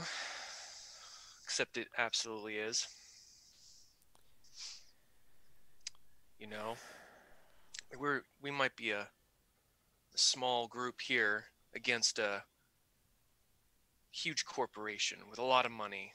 I won't lie, some really damn good PR. But you've seen what we've done, and you've seen the cause that we try to stand for each place we go. So why not?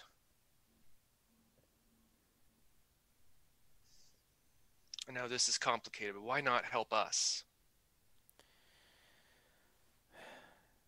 Kept you alive a few times. Yes. You could keep doing that, and I wouldn't argue with that. It's not about you. Any of you. I don't wish anything bad on any of you. I kind of even like some of you.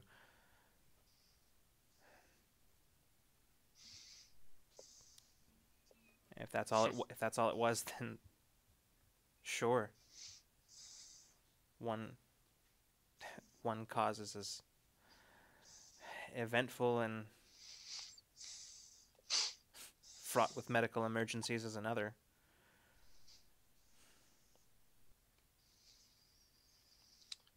But is there any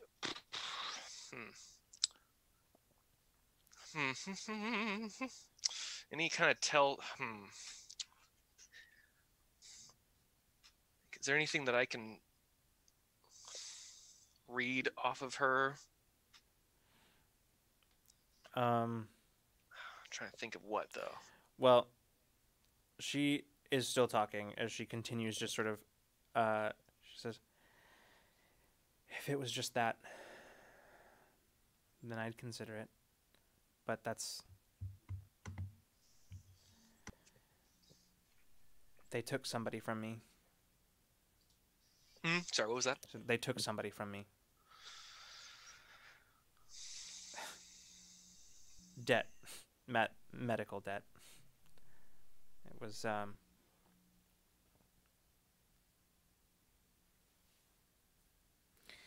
long story, it's not particularly important, but the main event is that they offered me an out.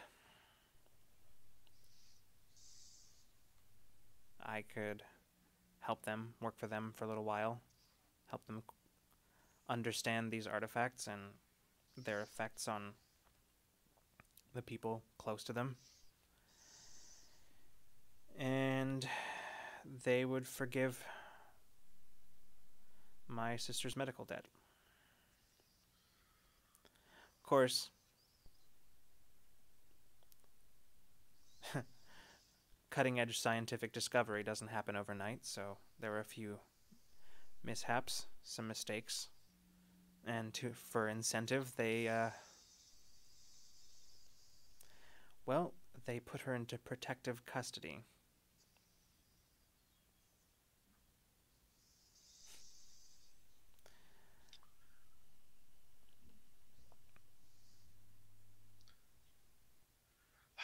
This is all getting sour. More and more. Sorry, I'm just learning so much. I didn't know. I'm really sorry. Couldn't have known.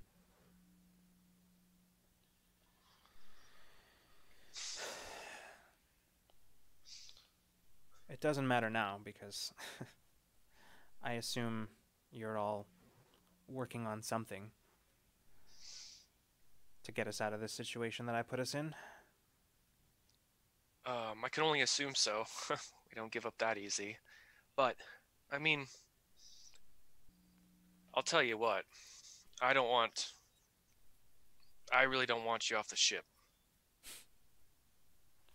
Just between you and me.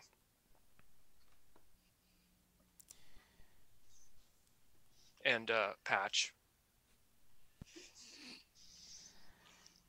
She kind of glances over at Patch and then back to you. She says, "There's got to be something we can do."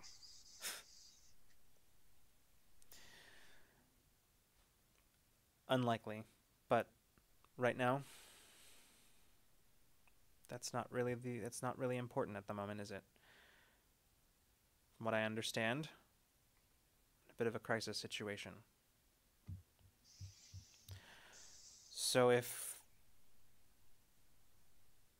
you'll allow it, I will be here prepping the med bay just in case.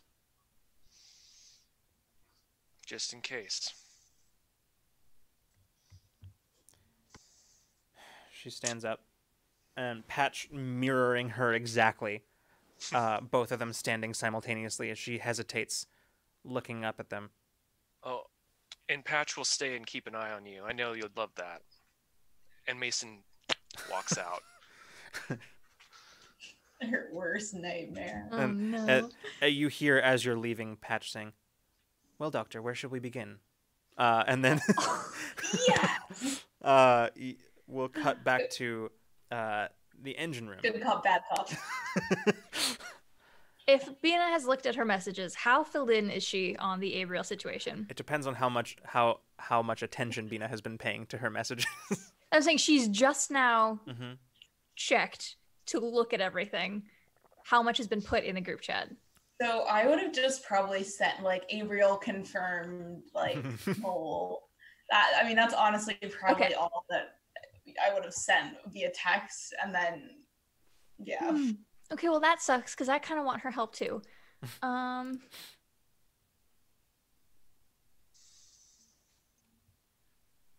Well, hold on that.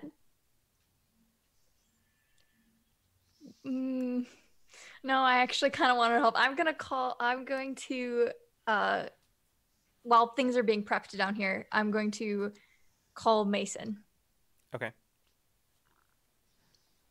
Mason. Yep. Yes. Okay. So apparently April's a bad guy. How bad of a bad guy? Because I have some information has come to light, and I feel like she could probably help. Well, I think it's leverage. If she didn't have certain leverages against her, she wouldn't be doing this, is my understanding. Do you think she would help me? It's a medical thing. I'm fine, but it's a kind of a medical thing. Yeah. I'll talk to her. Or just send her down. Okay. Yeah. Okay. And then Mason, about face. All right. So we'll just say a few minutes later, Abriel walks into the engine room carrying, with Patch right behind her, yes, carrying her medical case as she steps into the room, glancing around. As she steps into the room, Jade and Alma and Sedona all kind of stop what they're doing and look at her.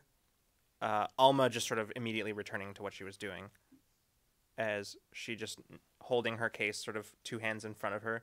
She just looks around, says, "How can I help?" Hi. Okay. A little bit weird situation. I'm gonna kind of like take her and Patch too, if they would like to come, like kind of like aside, maybe back out in the hallway or something. Okay. I need a favor. Okay. Would you be? It's medical, so up your alley probably. We're gonna do something probably very dangerous to get out of here. I assumed as much. Yes. See, I knew you'd understand. No, okay. Very dangerous to Alma specifically. And I have recently come across some information that makes it even more dangerous for her, but she doesn't want to know about it until we get out of this. And I would just like some insurance. Okay. So you know how we've been looking for an AI core in the ship? Yes. There isn't one. There's just Alma. Abriel seems to be puzzling that out when Patch says, "She is not an artificial intelligence. She is an organic being." Yeah. But she wants to use these power cells that I think she thinks are going to affect her AI core, but she's got a real body down there. Abriel says, "And she doesn't know." No, she doesn't want to know. She said, "Doesn't matter what I tell her, I won't change her mind." Would you if I told you where it would you help? It's not the weirdest thing that I've had to do or see in all of this. Yeah, where is she? Yeah, you can send her basically like the backtrack, like literally give her like a guide through the. Yeah, I would like to, if Patch feels comfortable going with. It's a small space, I know, but the room itself is bigger. I'll ask them if they would be comfortable going down with, because I feel like maybe they would have some insight too. If they don't want to, they don't have to though. Patch looks at you, looks at the space, then looks at Abriel, then turns back to you and says, "I will do my best to navigate the enclosed space." Okay, thank you. It's really big. Once you get in there, it's a big room. I hope you're not claustrophobic. I am not. Okay, then we're good. And I'm gonna kind of give them a ping and kind of like give them a head start, kind of I'll walk down like the first hallway with them and then give them the directions on how to get there. Okay. Let me know if anything goes wrong. Updates would be great. I just want to give her a chance. The two of them look at each other. Abriel sort of sizing patch up and then just turns back to you and just says, I'll do my best. And she immediately like leans down and starts crawling through the access way. Jade sort of is looking over his shoulder at this and then turns to you and just says, is that a good idea to have her in there? You know what? I think none of this is a good idea. Yeah. No, good. none of this is a good idea, but I think it'll help in the way that counts. So Okay. Let's do something dangerous. Okay. Okay, and she's gonna turn and go back into the room. Jade just points and says, well, we've got it all set up and we're ready to go as soon as he looks at Alma. And she says, it'll work. Okay. Am I making this roll?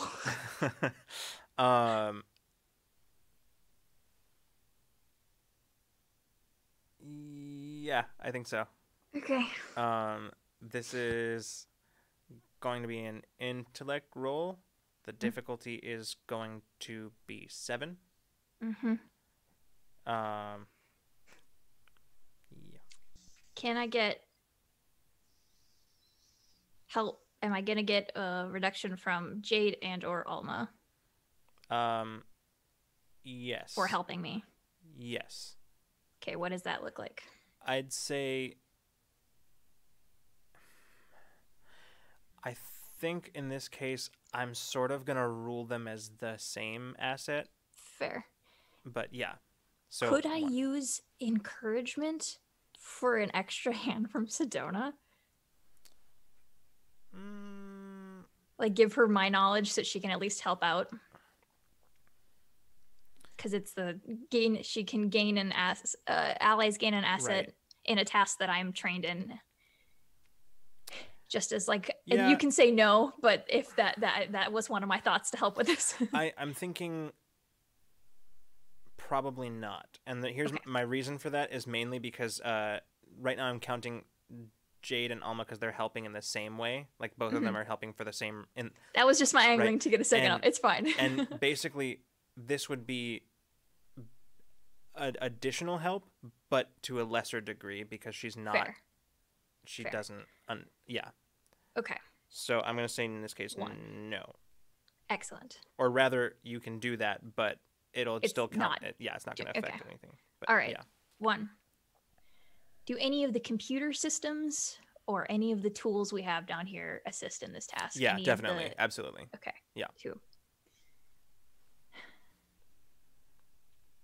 So that also means that since I've gained an asset from a tool, it's half as long, takes half as long. Mm-hmm. Does anything with my sight, being able to be very careful with all of this, to like with the physical elements of it, with the just tasks that involve sight, just to be extra careful? I don't know if that will help at all. Yeah, I don't think that's going to help here because it's not. I mean, like obviously you're using your sight, but it's not a key element of this. I don't think so. Okay. It's 2. Mechanic. Yes, absolutely. I didn't even ask that one. I knew that. If I didn't get that one, I would have. No, I don't think the mechanic's gonna. I don't think so. I don't. Okay, and then I'm going to spend 2 levels of effort. Could Peach have sent a message like after she kind of did that and like had a second? Could she have sent a message? I don't know how long we're hidden for, but could I have sent a message that said we're hidden for now, and that maybe like lets Bina like not be totally freaked out because she has some time to actually think this through and like do this properly? I mean, the answer to that question is yes, you can do that, but it's not going to affect anything because you're already benefiting from 2 assets. So yeah, that's fair. Okay. Or rather, you're already getting 2 steps of reduction from assets. Yeah. So I'm at 6. Mm-hmm. Okay, so it's a difficulty 1. And a roll. Holy shit. Yeah, 3 or better. All of that was mundane. I didn't even use my sight for that one. Oh, Jesus.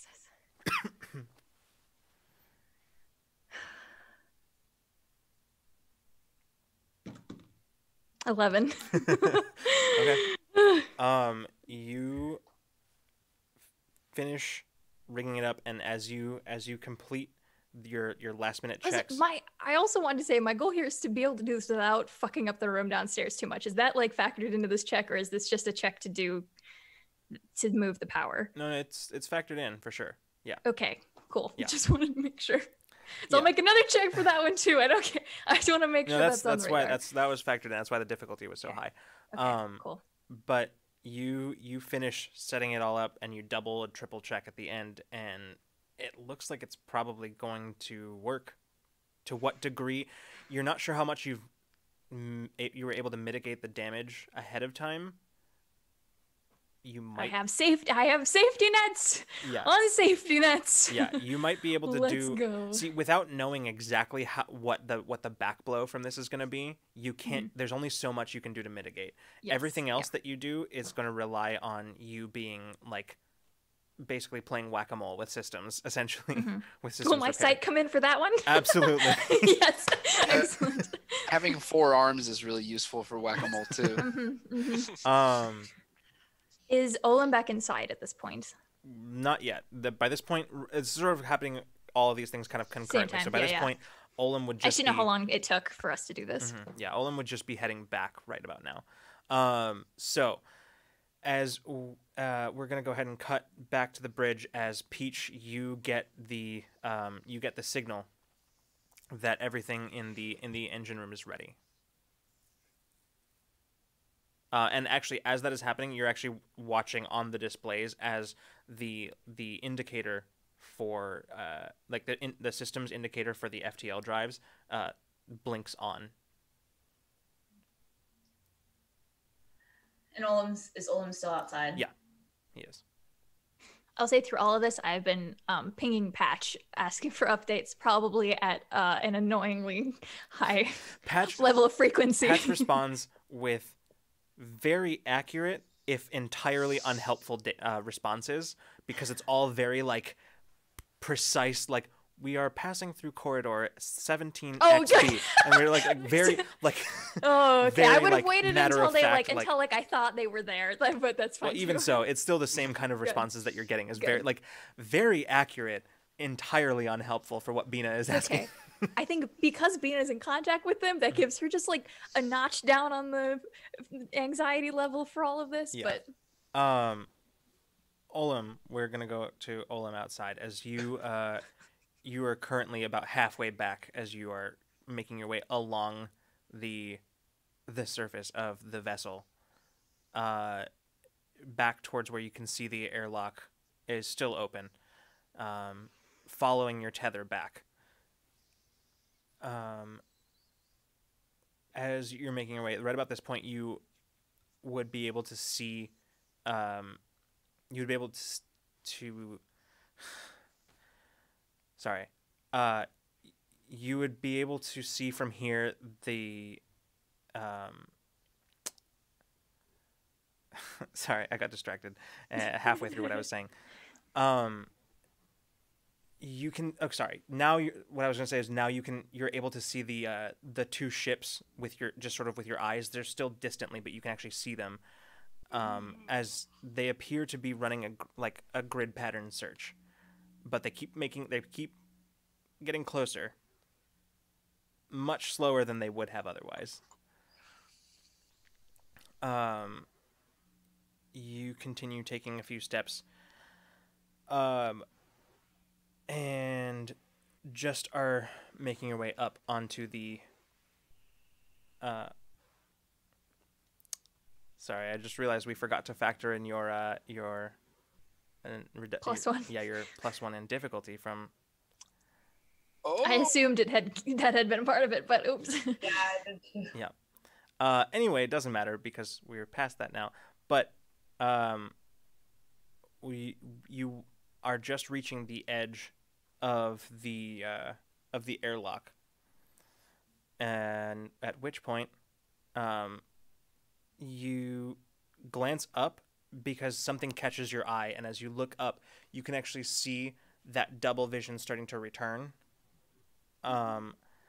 Where, as it starts slowly, you start seeing almost like your eyes are blurring. That sort of separation of the images that you're seeing in front of you. Meanwhile, on the bridge, Peach, you are suddenly feeling that control starting to slip away as gradually a wave of exhaustion begins creeping over you as you feel that control starting to slip away. You glance up, and as you can start to feel it slipping, you can actually see as the ships, it doesn't take long, but you actually see them start to redirect. Once again, seeming to have picked up on the trail. I'll give you word when we're ready to go. Olem, are you on your way? Are you almost here? I'm almost here. It looks like the ships are back on us, and I'm like Focus. come. Focus. And I'm just gonna kind of talk to him to try and kind of keep him calm as he walks. Yeah. Olem, you are just reaching the edge of the airlock, and as you look up, you can see the ships are now bearing down on your location rapidly. You can actually even see as there's sort of what at first you almost take to be specks of matter that are sort of between you and them. But as you look a little more closely, you can actually see what appear to be swarms of fighters that are emerging from the ships themselves. Fighters? What do you mean? Oh, shit. Okay. Yeah, go ahead. I'm just yeah. I think they're pretty close now. I'm almost in. Get. Focus on your feet. Focus on where you're going, and I'm just gonna talk. Okay, Olem, you reach the edge, and gauging that you don't have very much time to spare here, how would you like to enter the airlock? Oh, geez. Is this the point where I would turn 90 degrees and walk down a different face of the ship to get to it? Yeah, pretty much. For the last distance. Grab cyclone. No, because the mag boots are slow. All I do is cast hover on myself, or I use my hover ability and just step off into the void and just propel myself in the direction of the airlock. Okay. Not touching any part of the ship. Now, maneuvering here is different than maneuvering in. You are in control of this, but the thing that immediately hits you is that there's no friction. There is no friction, and so you're moving, and with your boost, you just keep speeding up. So, as you keep pushing yourself through the air, so stopping is hard. But you can do it. Slam your feet on the ground. You can do it as you propel yourself towards the open airlock. Probably steering using the tether more than likely. But I am still going to need you to make a roll here. Absolutely. It's going to be a speed roll. And the difficulty of this is going to be 4. All right. Whew. I was saying Peach talking. Yeah, I was going to say, can I use encouragement? I have a dexterity power shift, and he's doing a speed roll with that. Is that something I'm trained in? No. Are you trained in speed defense tasks or something like that? I think so, right? Isn't that what a dexterity power shift is? Doesn't it? No, I mean, mechanically, yes, but it's more like a level of effort that's just always present. And I think defense rolls are pretty specifically for combat scenario, right? Yeah. Encouragement is specifically for a defense task. Right, but this is not a defense task. Oh, okay. Yeah. Never mind.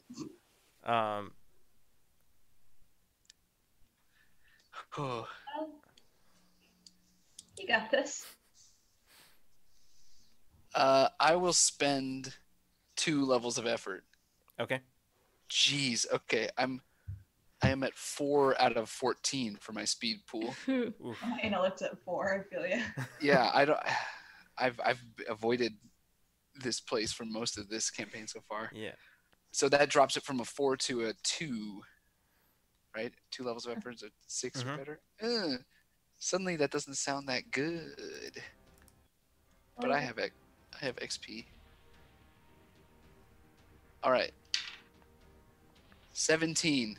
Okay. We've been so good on this. So you push and kind of with unexpected speed suddenly find yourself moving forward, and just sort of a slight lapse in your like, usually this is the kind of stuff that you know about. You factor this stuff in, but in that split second, as you're just sort of just more reacting than thinking, you push and find yourself almost careening like off, like much not off into space or anything like that, but much faster than you would have towards the airlock, much faster than you would have anticipated, which didn't give you a whole lot of reaction time. But luckily, you in just a moment you realize what's happening and quickly recalculate as you're pushing, feeling that wave of nausea just like coming right up. You forgot. You feel it as it comes up, but this time just sort of ignoring it as you basically aim yourself as best you can towards the airlock, as you just sort of fly straight towards it, just as and reaching the airlock door itself. Right as you start to see impacts on the shield, you can start to see that just sort of boom, boom, boom, boom, boom, as that's the last thing that you see before suddenly you're whooshing inside of the airlock itself, slamming into the bulkhead door on the other side, as you just sort of reach out and grab a handhold, and reach out, slamming the panel. As soon as I like pressed the button to close the outer door, I'm like, all right, let's go. All right. As soon as the shit we did in the engine room is done, Bina is telling Sedona and Jade to stay down here, keep an eye on everything, keep me posted. Alma, I'll meet you up there. Find us a course. I'll be up there in a minute, and I'm gonna start running. As you're leaving, we're good to go. We're good to go. As you're leaving the room, Jade turns to Sedona. He says, "You're gonna want to strap in." She knows. I'm also gonna let Patch and Abriel know. Okay. That we're good up here and that we're heading out ASAP. Okay, sounds good. Mason, you arrive in the cockpit just about seconds before Bina does. In fact, at one point, Bina like shoving Mason out of the way as you run into the cockpit. Hey. You're starting to the ship's impact alarms are blaring as you jump into the pilot's seat, feeling the ship rocking at points. Is that what? Each one is trying to start whatever she knows how to do, like the parts that she's seen her do that is like possible. The setup, yeah. Yeah. Yeah, like she has the terminal up, like go is ready. Yeah. Alma up here when I get up here. Yeah. Alma materializes already in the co-pilot seat, just right about the time you get there. As you sit and start kind of like flipping switches, it's a slightly different process, seeing as how you don't need to bring all these other systems online, because basically right now the only thing that's online is the FTL. That's it. As you start bringing up like the ship's engines, you see the FTL. Did she? I was asked if she pulled up a jump point. Yeah, that's already up, okay. And you watch as the FTL drive starts powering up and charging. Okay. Alma's watching it. She says, 10 seconds to jump. Okay. Coordinates locked in. Got it. I'm going to reach out and hold out my hand to her. And she glances over and grabs your hand. Okay. As we better right before I hit right before we jump, I'm going to ping Abriel and just be like, please keep her alive. And at 1, we're jumping. Okay. There you watch as the nebula was already taking a huge toll on the shields, one that was only accelerated by the weapons fire that had started to erupt on the outside of it. I'll do evasive maneuvers if that would be easier. Increase separation, lose enemy craft. What do you want me to do? I will do any of it. Right now, you just sort of are glancing because this is not a fight that you can get out of. This is not like maneuvering isn't going to help you much here, especially We're just jumping. with poor functionality of the vessel. Like as you turn and glance over at the shield display as you watch as it ticks down below 20%, and you actually start feeling impacts against the actual hull. As you watch your sort of fingers sort of twitching over the button as you're waiting, and you watch as the indicator for the FTL drive flashes green, and you just slam. There is a unsettling grinding sound that comes from somewhere in the ship.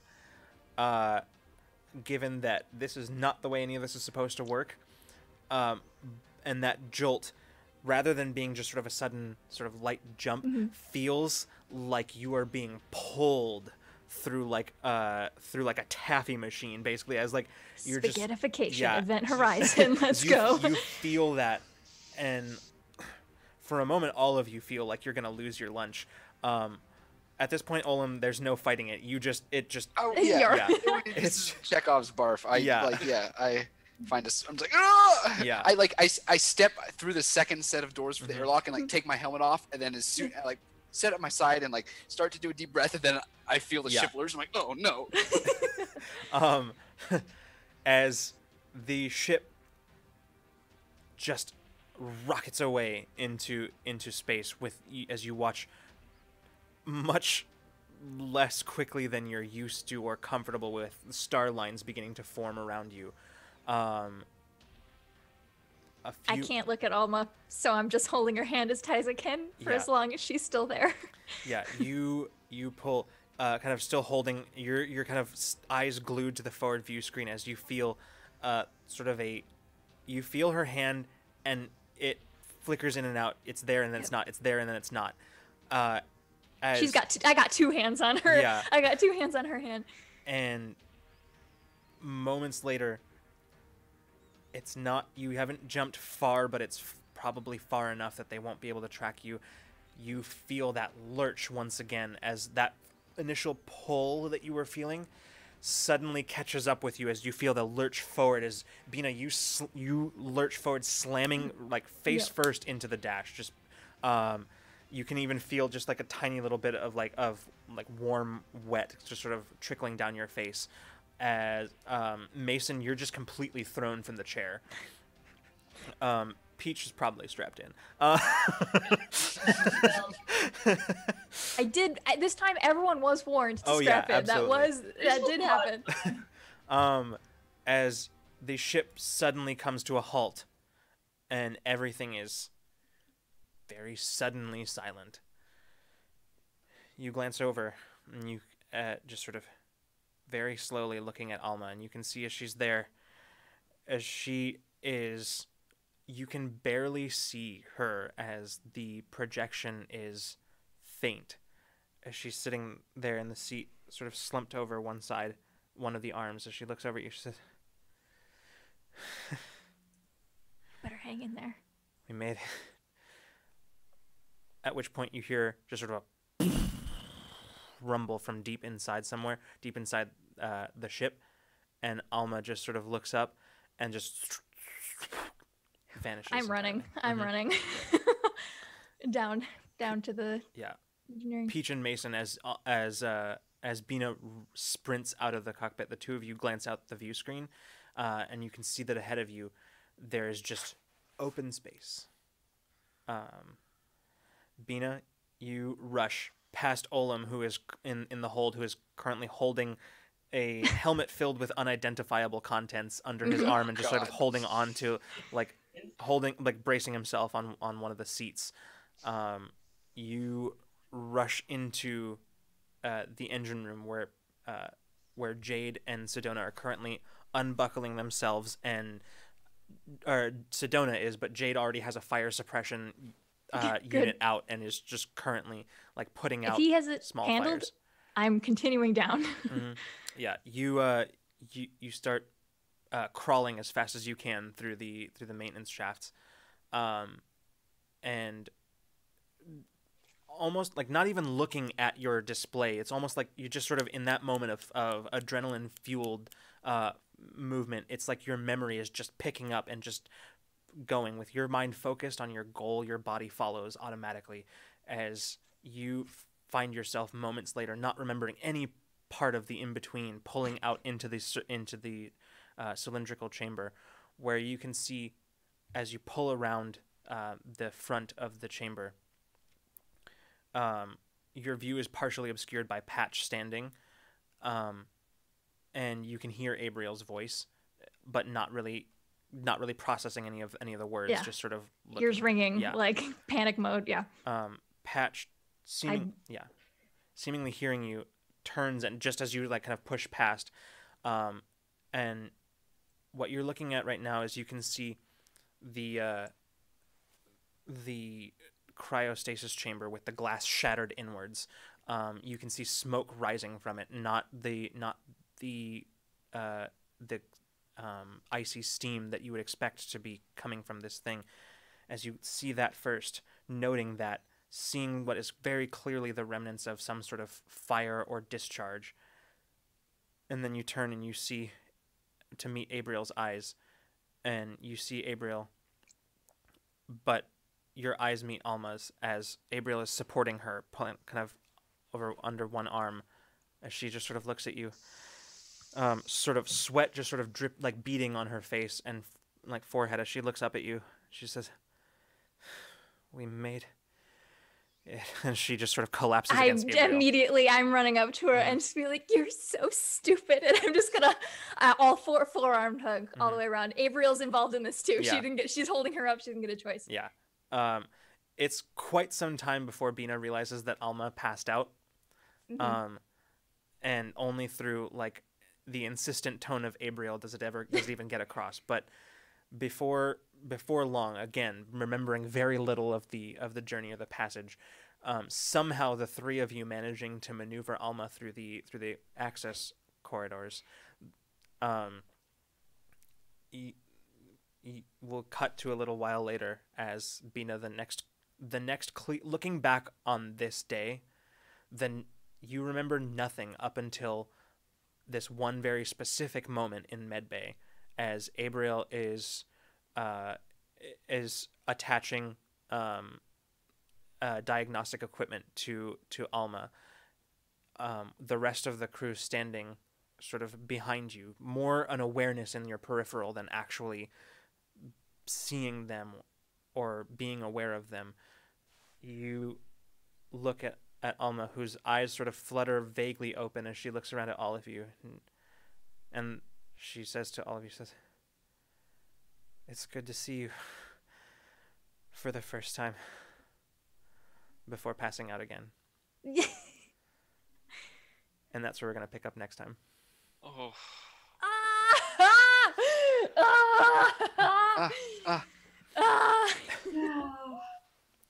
Goodness me. I will enlist the traitor to help me save our ship's life. Don't even tempt me. That's so much. Oh my gosh. Ooh. All right. Well. Yeah.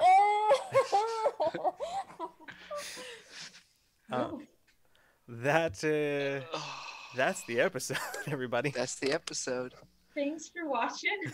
Yeah. Thank you, everybody, so much for bearing with our minor tech issues and our slightly delayed start, and for hanging out with us till the bitter end, the sweet end. Yeah. Whew, man. Whew. So real quick, there's a bunch of ways you can find our content, check us out, keep in touch with us, and support us, and I will list them very quickly right now. First of all, we have a coffee. We also have Patreon. We also have, what should come next? Oh, we have some merch, some t-shirts and stuff, some mugs, a very fantastic new shirt with Infinite Horizon art by Caitlin on it.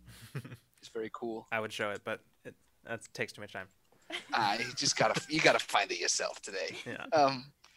we have a YouTube where you can watch Infinite Horizon and some like prologues for the different characters. You can listen to Infinite Horizon in podcast form on Anchor and through that on a lot of platforms. We have a Discord where you can share your own projects, see us announce when we're streaming, talk about whatever the heck you want. I do want Lucas mentioned this at the beginning, I think, but there's Mason's character journal is on our Patreon now, and it's also available to Twitch subscribers through our Discord in the subscriber rewards channel. It's so cool. So It's yeah, so check cool. it out. It's Freeman understands noir. That's what I will say. Okay. It's very Thank fun. you. Yeah. So yeah, so check that out and these days we're I'm trying to find a verb that's not weird. We are putting stuff out on our Patreon pretty much every week. So little things, but it's a steady stream. So check it out. Yep. And most of that stuff is available to Twitch subscribers through our Discord as well. So check. I'll also say one last thing is that definitely tune in for Ramblemancy this Friday. We are going to be putting Ramblemancy out on YouTube. That will be going up soon, TM. I'm working on it. As soon as I figure out where it's going to fit into our schedule, the upload. But this Friday, we actually have a bunch of guests on Ramblemancy. We're going to have some of the members of the crew behind The Mind and the Martyr. It is a D&D 5th edition TTRPG show on Friends Who Roll Dice Twitch channel. And, oh gosh, I don't have the actual Twitch handle memorized yet, but you can find them if actually let me just look it up real quick because it's not going to take me much to do that. You'll get to meet them. Yeah. On Friday. So it's going to be they very just cool. they just We may started be trapped on this oh world. gosh. That is Whoa. bad. You might be trapped on this world. No, we're not. I'm not going to look that up right now. I'll post it in the Discord. I'll tell you what, I'll post Right. it in the Discord. So we're gonna have Draconix actually, who is a member of the Rule of Lore Discord, who you may have seen posting about their streams, will be right here on this channel talking about. We're gonna be talking about friendship and found family, a topic that is near and dear to all of us, but them as well. In fact, before any of you say anything. Drac was actually the one who suggested this topic without me saying anything, okay? So it wasn't me this time. You barely believe you, Lucas. I'm not I have the Discord conversation history to prove it. So anyway, I think I put their correct link in chat. Okay. It's just at /friends who roll dice. awesome. Okay, Yeah. cool. I wasn't sure if it was that whole thing, but yes. So Should be right. I hope so. Yeah. So we're gonna be having some of them on our show, Ramblemancy, to talk about stuff that really is important to us in stories. So make sure to tune in on Friday and help us give them a nice warm welcome, and we'll have a good chat. I'm excited. Me too. So we will see you on Friday, and we'll see you the next time you decide to come roll with us. Good night, everybody. Goodbye. Good night. Mwah, mwah, mwah.